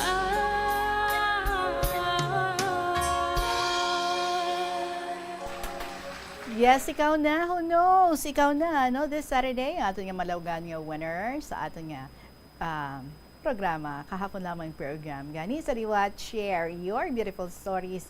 Hindi na pagtagaw-tagawaan nila. No? Let it out para nga mag-enjoy kita sa inyong mga inagihan sa kabuhi. Sa Liwat, please email sa bombo_iloilo@bomboradio.info or isulat ninyo, write it down, and then isend sa kahapon lamang program, DYFM, Bombo Radio Iloilo, Sky City Tower, Maple Street, Iloilo City. Umpisa na kita, ari na ang kasugpon sa sulatri sa ato ni Parpar. Remember ang story ni Parpar about to sa iyang gintrabahuan, kung sa diin may isa dito ka daw watcher nga hindi siya kaintindi sa ilang language, hiligay nun, only Chinese, no? And gina-translate into English sa cellphone, and then ang ila pagid nga employer nga Chinese. Amo nang maupod nila dito sa trabaho, kag daw it seems naga-enjoy man to sila, although kadamo man sa mga inagyan nila dito sa ginatrabahoan nila. Thank you Parpar ha sa 2 pictures ng imong gin-appear diri sa pag-resend mo sa imong story. So, supunan ta ang sulat sa aton ni Parpar. Dear Tita Regine.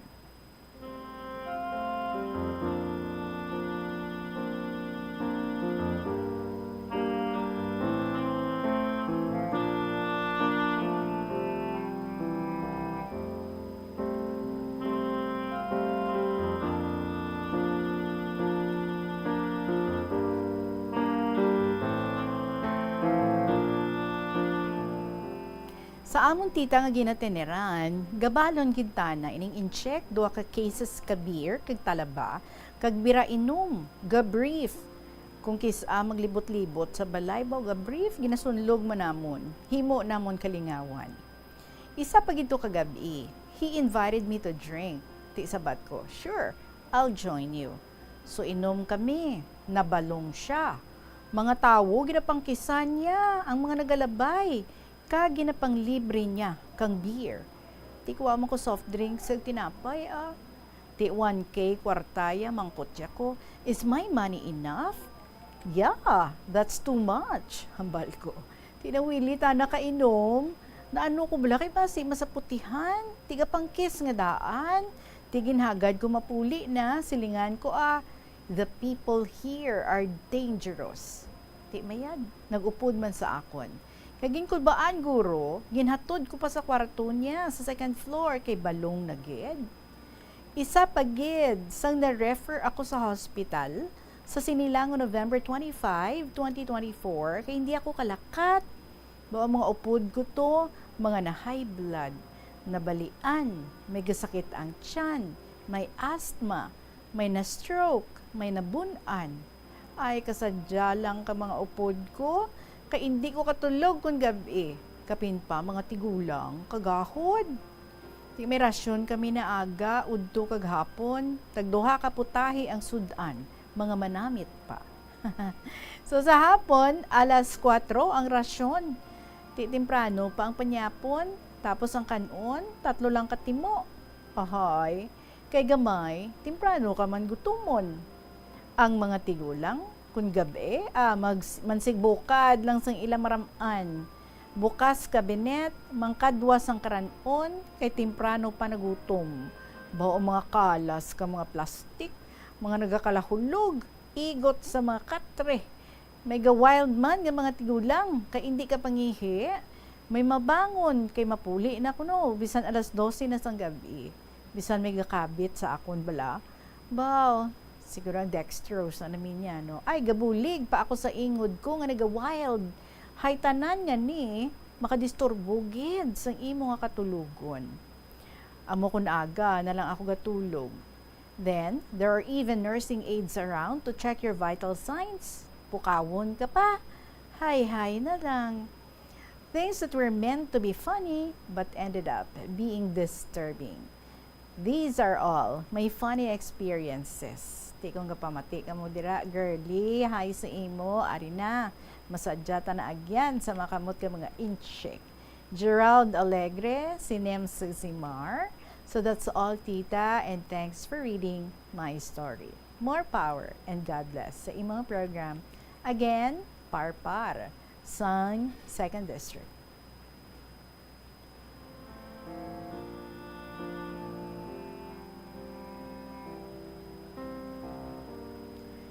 So, amo naman to, mga kabombo, ang kasugpon sa sulat diri sa ato ni Parpar. Kasadya, no? Sa ilang sitwasyon dito. Tapos na hospitalize ka pagali par. Tapos amo na ginasugid mo diri sa amon ang imong mga inagyan sa mga kaupod mo dito sa hospital. And the pictures that we are showing, amo ning sitwasyon nila to, no? Probably sa hospital. 2 pictures ang ginapid mo diri. Thank you very much, kid, ha?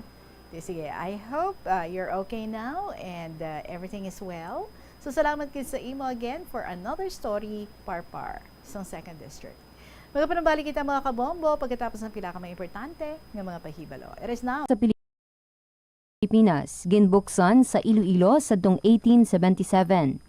Ini amo ang Huskin and Company nga nahamtang sa corner Calle Real nga karon J.M. Basa kag Calle Santo Niño nga karon Guangco Street.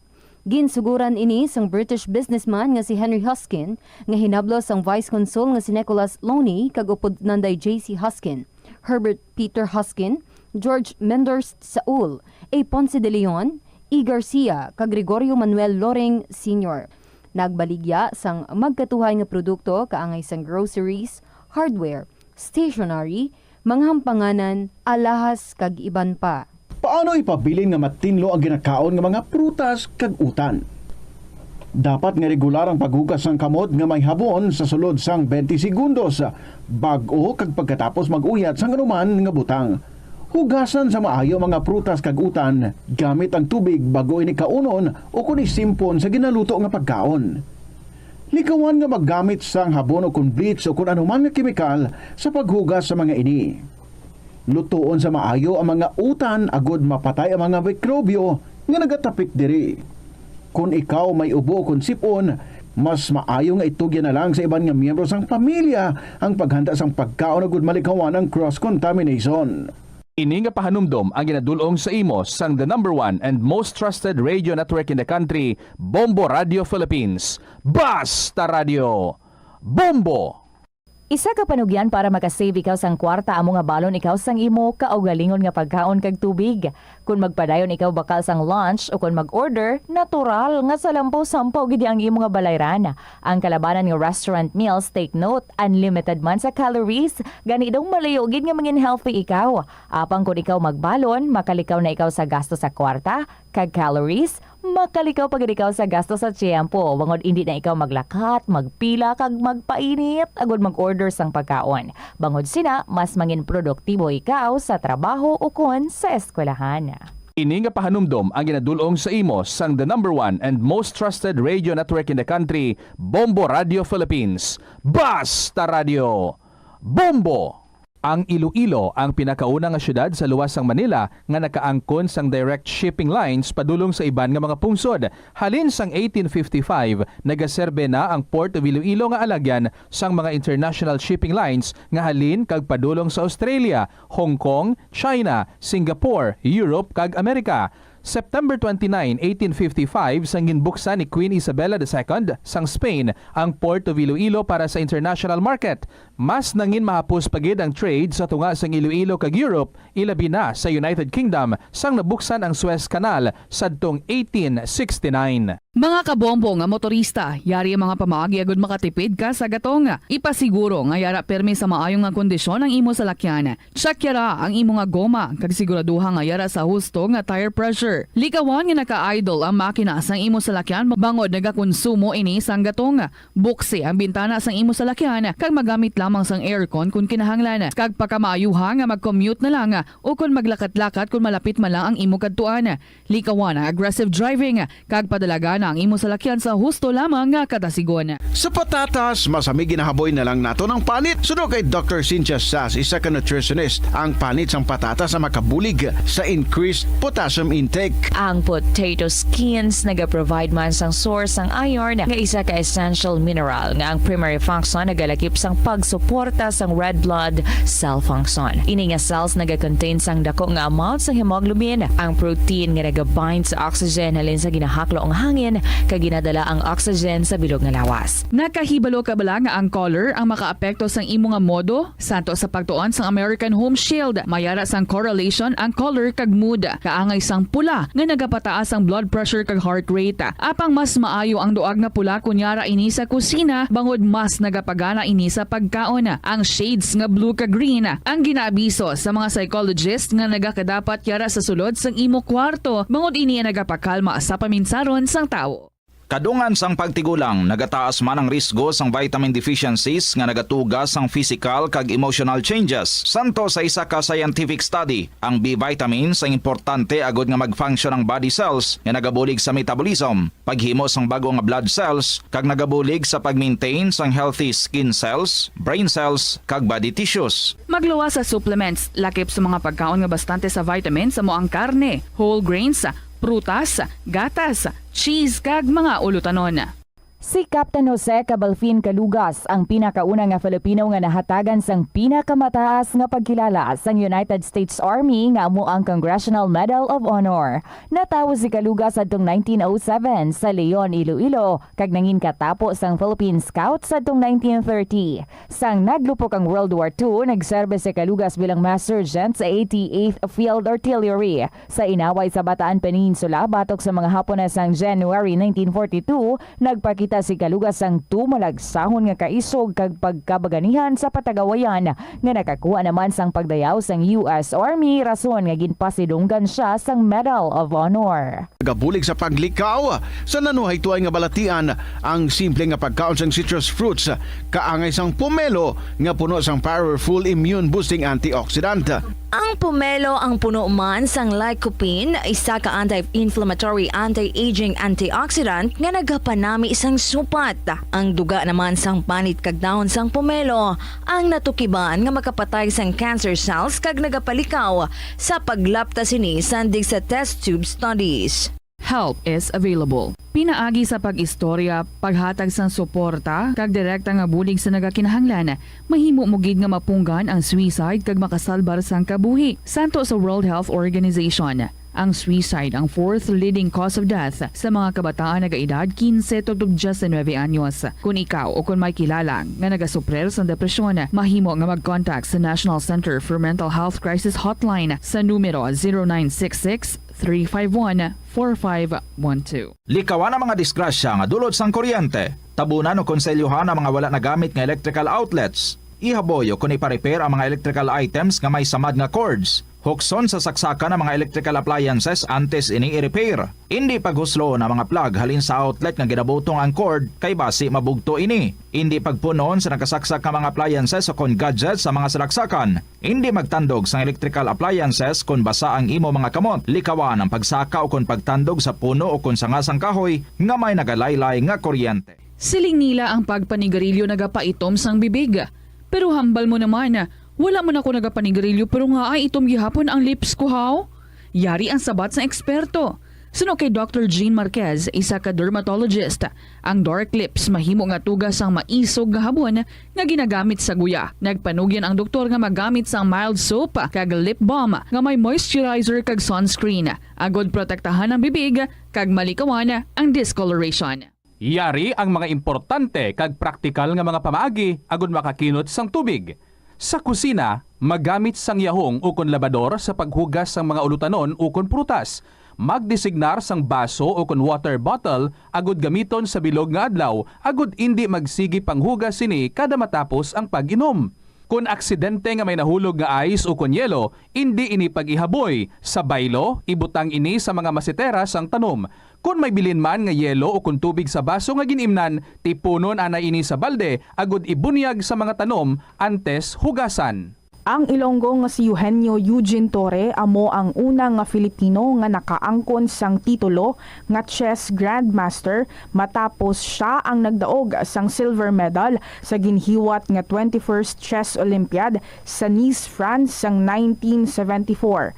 Sang 1976 sa isa ka chess tournament sa Manila, naghimo pagid sang maragtas si Torre bilang una nga nakaluto sa sadtuanay world champion nga si Anatoly Karpov sang Russia. Si Torre ang nangin malapit man nga abyan sang American chess grandmaster nga si Bobby Fischer. Natawo si Torre sa Iloilo City sadtong November 4, 1951. Halos hindi na maisip ang mga medalya nga nahakot ni Torre para sa Pilipinas halin sa magkatuhay nga mga chess tournaments nga iya nadagaan sa magkatuhay nga bahin sang kalibutan. Sang 2021 nalakip si Torre sa World Chess Hall of Fame. Paano ba lamang kalikaw sa aksidente sa dalan? Yari mga tips nga dapat tandaan sa tion nga nagamaneho. Una, likawan ang masaming nga pagsaylo sang linya. Ang swerving o kung pagsaylo sang lane sa isa ka delikado nga maneuver nga masabi ginatunaan sang bunggo anay. Kung himuon ini, siguraduhon nga may bastante ang oras kag espasyo. Story na kita diri sa KLP and we read this story from Panoy, Sang Leon. Dear Tita Regine.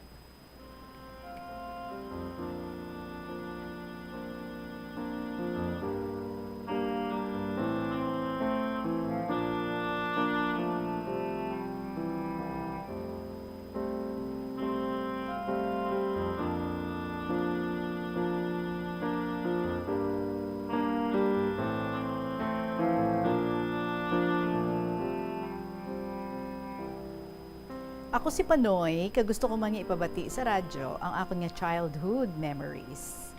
Agot ako sa anom kami nga magulutod, ang ako na may gaobra sa isa ka hotel sa syudad, Kaya ang amon ni Loy, ang amon kaupod sa balay. Sang tuig 1998, ako ga-eskwela sa kinder. Ang amon eskwelahan sa takas lang sa amon barangay. Ako ang klase ng estudyante, tita, nga dapat una sa tanan. Kay, kung hindi gani, gapanago ako sa idalom lamesa. O kon, mapauli na lang ako. Amo ina, nga kung may saot o kanta, dapat ako gid ang leader. Bawa. One time, si tatay nagpauli nga hubog, nagpalanuka, gani akong ginlimpyuhan, kaginatipan, kay si nanay at pa sa sugalan. Si nanay tita, pala sugal, kag pala panigarilyo. Sadto wala pa kuryente. Ang amon gamit, king nga gas. Ginapadedi ako ni nanay, ang sulo sa iya tiilan, iya nasikadan, kag nasunog ang habol. Maayo lang, wala ako nalabot kakalayo. Kung magtulog kami ni nanay, masami ako nagatanday sa iya. Kag kung magsakay kami sa jeep, ginadagat ako. Tita, 60 years old ako sadto. May kasilingan kami nga may TV. Generator ang gamit nila. Gatipon kami sa plaza, kag tingob kami nga makadto sa balay nila para magtan-aw TV.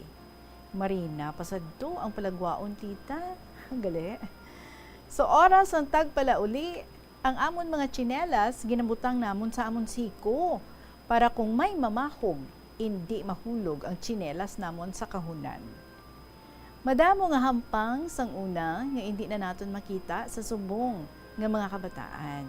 Parehasang patintero, lagsanay kung ugsad ang bulan, taksi, tagu-taguan, ang hampang nga pikyaw, sticker, lastiko, Chinese garter, holen, kag madamo pa.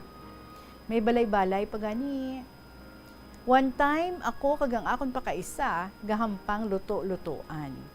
Tiyaging kuha ang kutsara sa akon, kundi akon ginbali, naghibi siya, kag nanugid sa iya papa.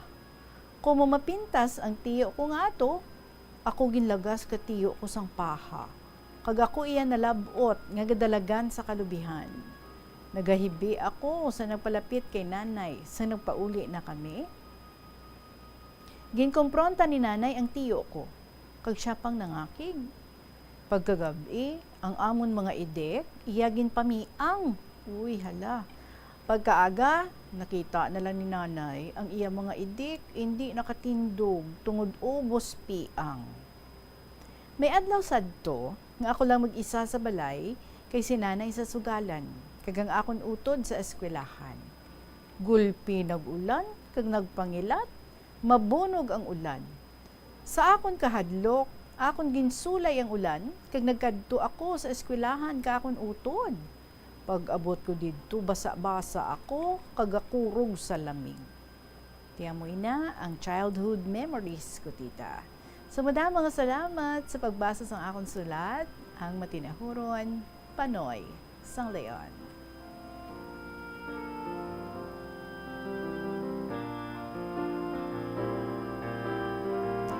Salamat gid, reminiscing ang childhood experiences.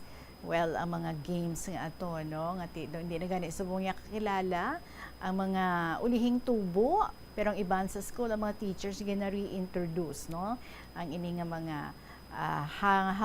halampanganon or halampangon sa mga kabataan sadto. Ato niya tiyempo, especially in Chinese garter, no? Elementary hasta high school, hindi ko malipatan. Chinese garter pa kami. But anyway, kanami man, no? Para at least ma-introduce sa ila ang ining aton sa aton nga panahon, ti amo na yung aton nga ginahimo kay at that time wala pa man yung mga gadgets, wala pa man ang computer, and we have so much time, no, to interact with each other. Nagabalay-balay, may mga saka sa puno, may mga lagsanay, kagkadamo pagid, no, nga iban nga we realize comparing, no, ang sasubong, it was so fun kagkanami gid. And I guess ang mga ulihing tubo, once they hear stories like that, nagaka-pukaw man ang ilang interest, and they would also want to learn kung ano ato. Kagkanami gid, no, at least makahulag-hulag man bala sila, hindi nga sa sila nga dira na lang maukot sa mga gadgets. Anyway, sharing with us ay mga childhood memories also reminded us our own childhood memories. So thank you so much. Panoy San Leon, please write to us again. 39 minutes after 2 o'clock, sa aton nga pagbalik ang sulat naman ni Lola Porang sa Santa Barbara ang aton i-share sa inyo. Magabalik ang KLP pagkatapos ng pila kami importante ang mga pahibalo. Tanan kita mayara sang mabulig agud pakibatuan ang climate change. Magamit sang bag nga pwede magamit sang liwat-liwat agud mabuhinan ang plastic bag nga ginahaboy. Bangod dinhi nagatugas ang greenhouse gases. Ikaduha, hindi masumi magamit sang computer. Kung 4 ka oras lamang sa isa ka adlaw ang imo nga paggamit sang computer, makabuhin ka na sang carbon dioxide emission nga 83%. Ikatatlo, kung malapit man lang imo nga kaladuan, mas maayo nga maglakat o kung magsakay na lang sa bike. Magluwas sa makakinot ka na, mabuhinan pang polusyon nga nagatugas ang climate change. May kilala ka bala nga mga bata nga mahilig sa video games? Nagausik bala ini sang inoras sa paghampang sang iya ginakaadikan nga games. Isa ka pagtuon sang American Academy of Pediatrics ang nagapahayag nga ang sobra-sobra o kun inoras nga pagtiner sa paghampang sang video games ang makadulot sang depresyon, anxiety kag manubo nga grade sa eskwelahan. Suno sa mga eksperto, halos 9% sa kada 3,000 ka mga elementary students sa kada pungsod ang makabig pathological o kun addict sa paghampang. Makabig nga pathological o kung addicted ang isa ka estudyante kung nagaapekto na ang paghampang sa iya nga pag-eskwela. Dugang pa sa among nga pagtuon, ang ka-addict sang isa ka bata makapabudlay sa iya sa pagkontrol sang iya impulse. Kaangot diri, ginpanugyan nga dapat hindi magsobra sa isa ka oras kada adlaw ang gastuhon sang isa ka elementary student sa paghampang kag hindi naman magsobra sa 2 ka oras ang isa ka high school student. Ang pinakadumaan na nga international business organization sa Pilipinas, amo ang Iloilo International Chamber of Commerce nga gintukod sang Ilonggo nga si Don Esteban de la Rama sadtong 1924. Si de la Rama nagserbi nga general sang panahon sang Philippine Revolution kag nangin senador sang pungsod halin sang 1941 tubtob 1947. Sang 1923, gintukod ni de la Rama ang Panay Electric Company. Magluwas sa interes sa industriya sang kalamay kag kuryente, gintukod man sang ila kompanya ang De La Rama Steamship Company Incorporated sa Iloilo nga mo ang nagbiyahe sa Iloilo kag Negros. Ang duwa sini ka barko nga Don Esteban kag Don Isidro ang ginpasad pa sang Frederick Krupp Germania Shipyard sa Kiel sadtong 1939 kag gingamit bilang troop transport para sa US Armed Forces sa Pacific Theater sang World War II. Masami bala nga nagabiring ang imutiil?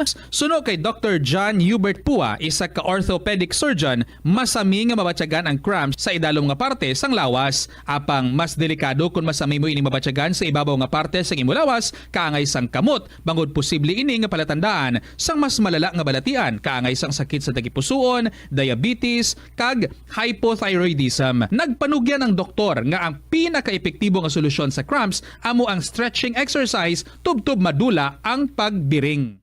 Sa sulod sang panimalay, gina-practice mo man bala ang good manners and right conduct, tanan nga miyembro sang pamilya ang nagakadapat nga respetuhon kag i-value, apang hindi lang mangin considerate sa family members kundi mangin sa mga bisita man sa balay. Ihatag ang atensyon mo sa mga miyembro sang pamilya nga nagahambal kag magsabat nga may respeto. Magamit sang pleased, thank you, excuse me, kag sorry. Nagahatag ini sang respectful kag kind atmosphere sa sulod sang balay. I-acknowledge ang efforts sang family members sa paghimos man ina sang pagkaon, pagpanglaba o kun paghugas sang kinan-an o kun paghatag man sang emotional support. Mas maayo kag mamag-an pagid ang ulobrahon sa balay kung nagabuligay ang tanan.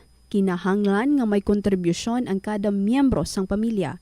Halungan ang imo mga gamit, ipabilin nga matinlo ang kwarto, ang banyo kag mangin organisado sa imo personal nga pagkabutang. Respetuhon ang privacy kag boundaries sang isa kag isa. Magpanuktok sa portahan antes magsulod sa kwarto sang iban. Hangpon nga kada miyembro sang pamilya ang nagakinahanglan naman sang oras sa ila kaugalingon para makarelax sa trabaho o kun personal moments. Kung mayara ikaw sang abyan o kun bisita nga makadto sa inyo balay, siguraduhon nga nakahibalo sila sang mga rules kaangay sa kung diin ibutang ang sapatos, diin mapungko o kung anuman nga mga polisiya nga ginasunod sang inyo pamilya. Maghatag sang oras nga ma-express ang imo love kag appreciation sa miyembro sang pamilya. Simple gestures kaangay sang pagsilinga, I love you, pagkupo kag pagkumusta ang makapamag-an sang balatsyago na sang imo nanay, tatay, ukon utod.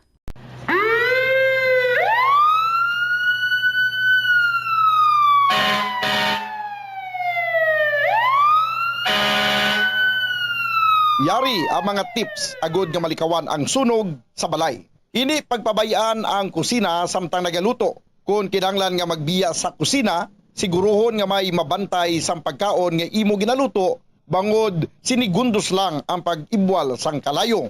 Taguon ang anuman nga flammable products sa husto nga lugar. Ang household cleaners kag items kaangay sang hairspray o kung shaving cream ang delikado kung i-expose sila sa source of heat. Ibutang ang mga ini sa cool area. I-maintain ang mga wires antes magsaksak sa sakit. Sikyaron nga walay ni sang kinagtan sa ang ido o kung iban nga sapat ilabi na kung ikaw ang may hinuptanan. Kung may damaged wire, isla nini sa gilayon. Siguruhon man nga may yara sang fire extinguisher o kung fire... Kita, diri sa KLP, kag-ari naman ang sulat ni Lola Porang sang Santa Barbara. Dear Inday Regine.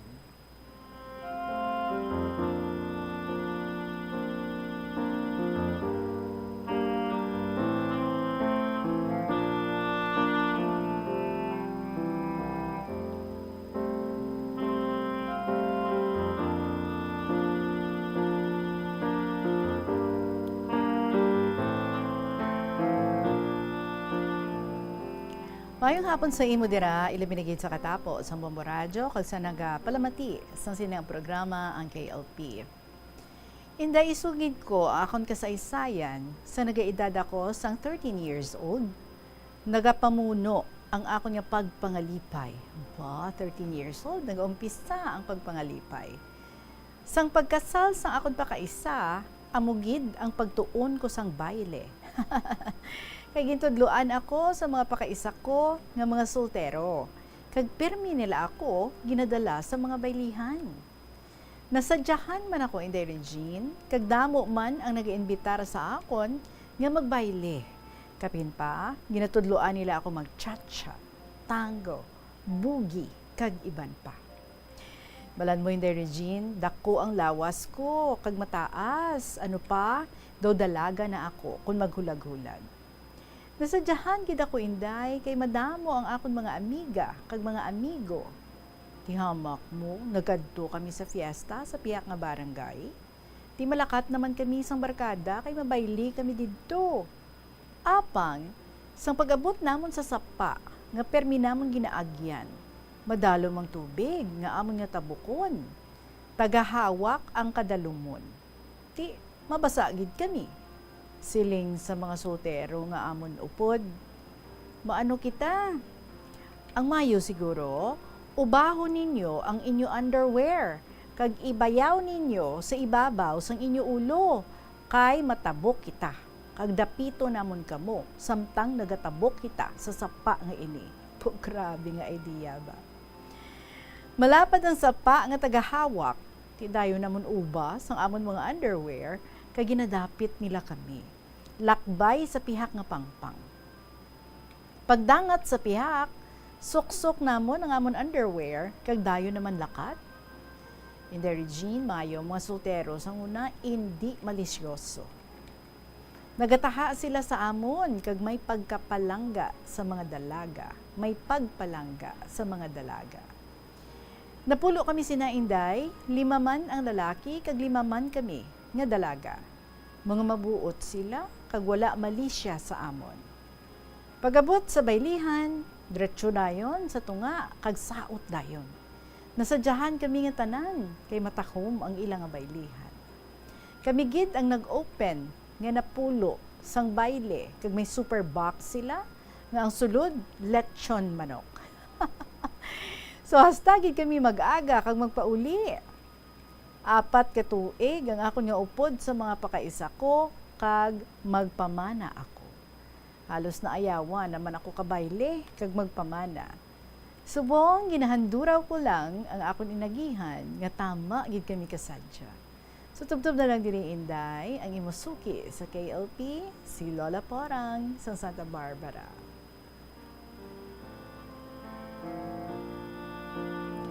Well, Lola Porang, mo nang ginahambal bala no, nga kon na-reach mo na ang imong quota, ti mamuyong ka na sa higad. So natakaan ka na, inayawan ka na sa pagpamayle. So naman, natin mo, after 4 years, so that means 13 ikaw siling mo nga nagsugod sang pagpangalipay sa baylihan. And then after 4 years, na tanan naman siguro nga baylihan na pangkaduan mo na, no? Nag-super enjoy ka na.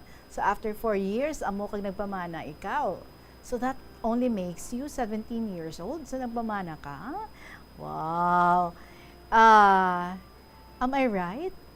Sa akon nga paghuna-huna, nga basing imo nga napamana, it was someone nga imo nga na-met sa baylihan, hindi ayhan. Basi salaman ako, ano. But anyway, yes, sadya-sadya gina, no? Sang una, ang mga nagabalayde, especially wala mga sagad-sagad sa mga cha-cha, sa mga tango, sa mga boogie, bow. Pag tukar pala na sa music, dayo na pinatunga. Ti all eyes na, no? Mga sagad mong saralaot, no? All eyes ang tanan ng mga tao sa ila. Tang iba niya nga wala gabayle, hanggang gwa lang. Ti lantaw-lantaw lang, no? O, diba? Anyway, thank you so much, Gid. Kasadya sa imo nga inagyan. Palabayle, ikaw gali isang una. Ti subong disco na ang tawag, hindi na baile.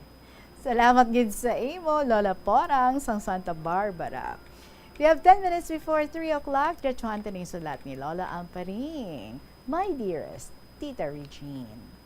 Bisa nagakurog-kurog ang akong mga daliri, pero ginaagwanta ko lang. Kay permi lang ako nagahigda, kay medyo masakit pang akong kalawasan. Halin sang natumba ako bala sa dong nagtaliwan na akon nga pinalangga nga bayaw. Kag nagpalauli na ang akon mga apo kag mga hinablos. Ti kainasang aga, she wrote this, no? Sa dong time pa. Nga natabuin ni no pagkapatay sang iya nga ano. Bala nyo naman damo kita backlog sa mga letters ni Lola Amparing. Anyway, hello Lola Amparing. So, wala ako nakakita, nagpalauli na sila or nakaistorya sa ila bago sila naglakad. Kaya tiula na ako nakabalik sa ila. Pagkatapos ang lubong sa ako nga bayaw sa dong June 29, 2024. So, 7:30 in the morning ang misa. Kita bangod sa kaayos ang iya nga ugali, puno-puno ang simbahan. Halin pa sang wala pa siya ginlubong, baw adlaw-adlaw may misa sa balay. Kag madamo ang ara.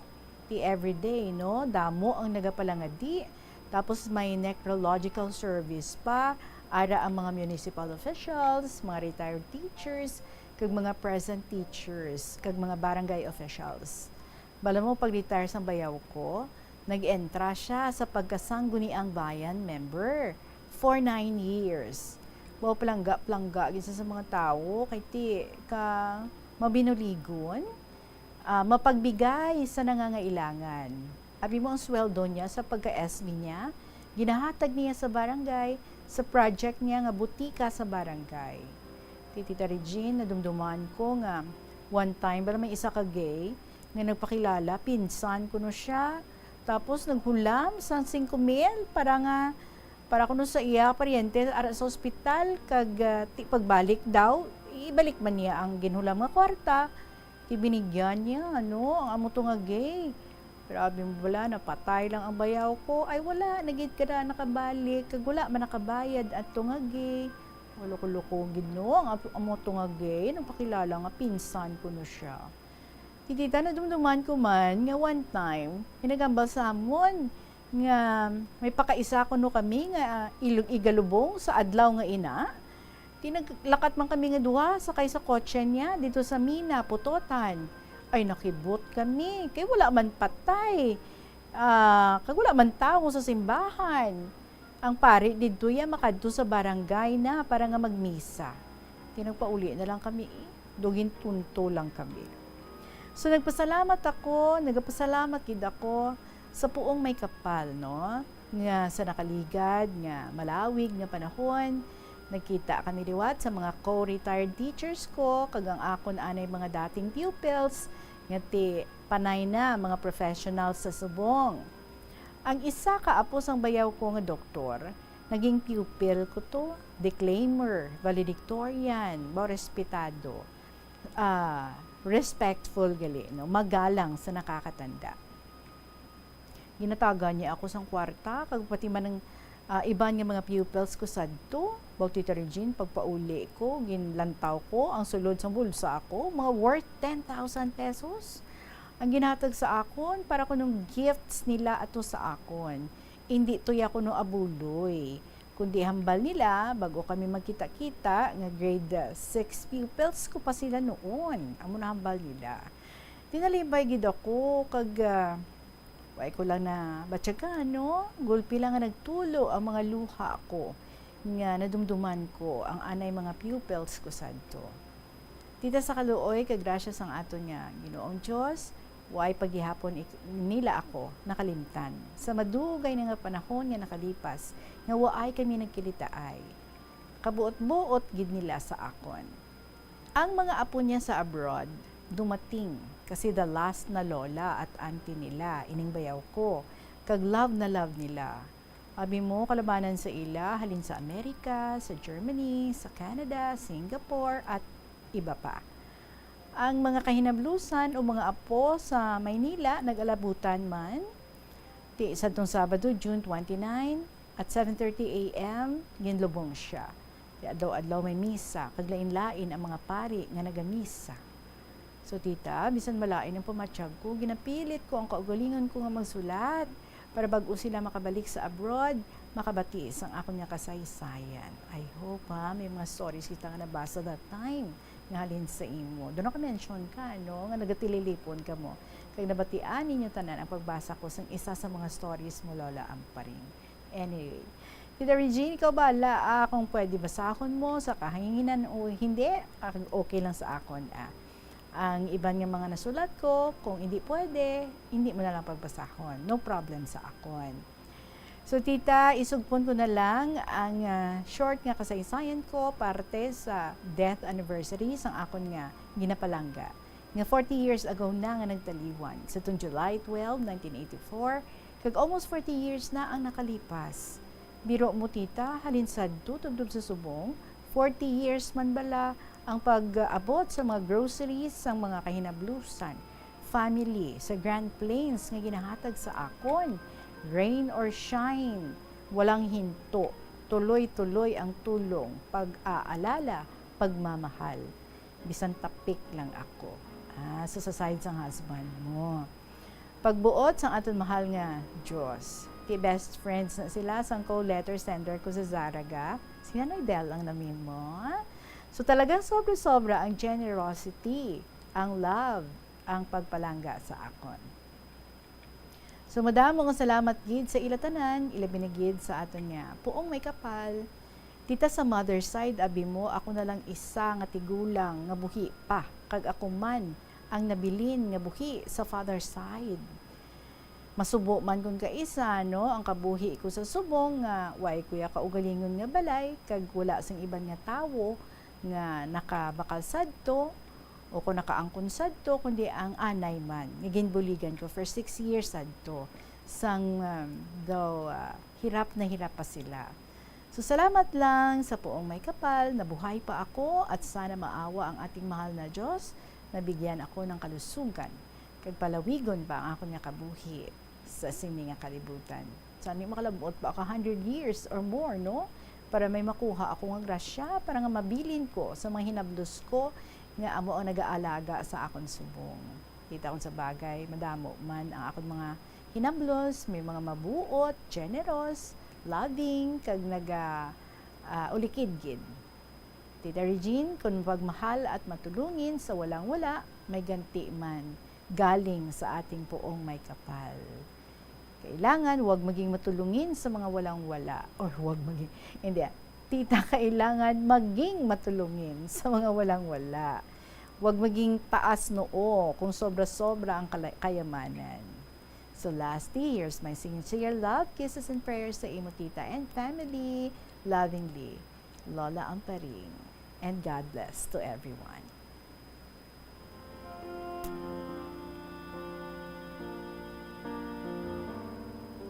Lola Amparing, thank you very much. Every time I receive a letter from you, I am very happy knowing that you're okay. Salamat, Gid. Just keep on sending your stories. Kaya kamo man dira mga kabombo, keep on sending also your stories, especially sa mga wala pa nakashare dira sa sininga hapon, pwede gid nga mag-share. I-email nyo lang sa bombo_iloilo@bomboradio.info. Pwede gid nga isulat sa gihapon. And then you send that sa kahapon lamang program, DYFM, Bombo Radio Iloilo, Sky City Tower, Maple Street, Iloilo City. Buwas naman ha? Sa ating aliwat nga pagbalikay, diri gihapon sa kahapon lamang program.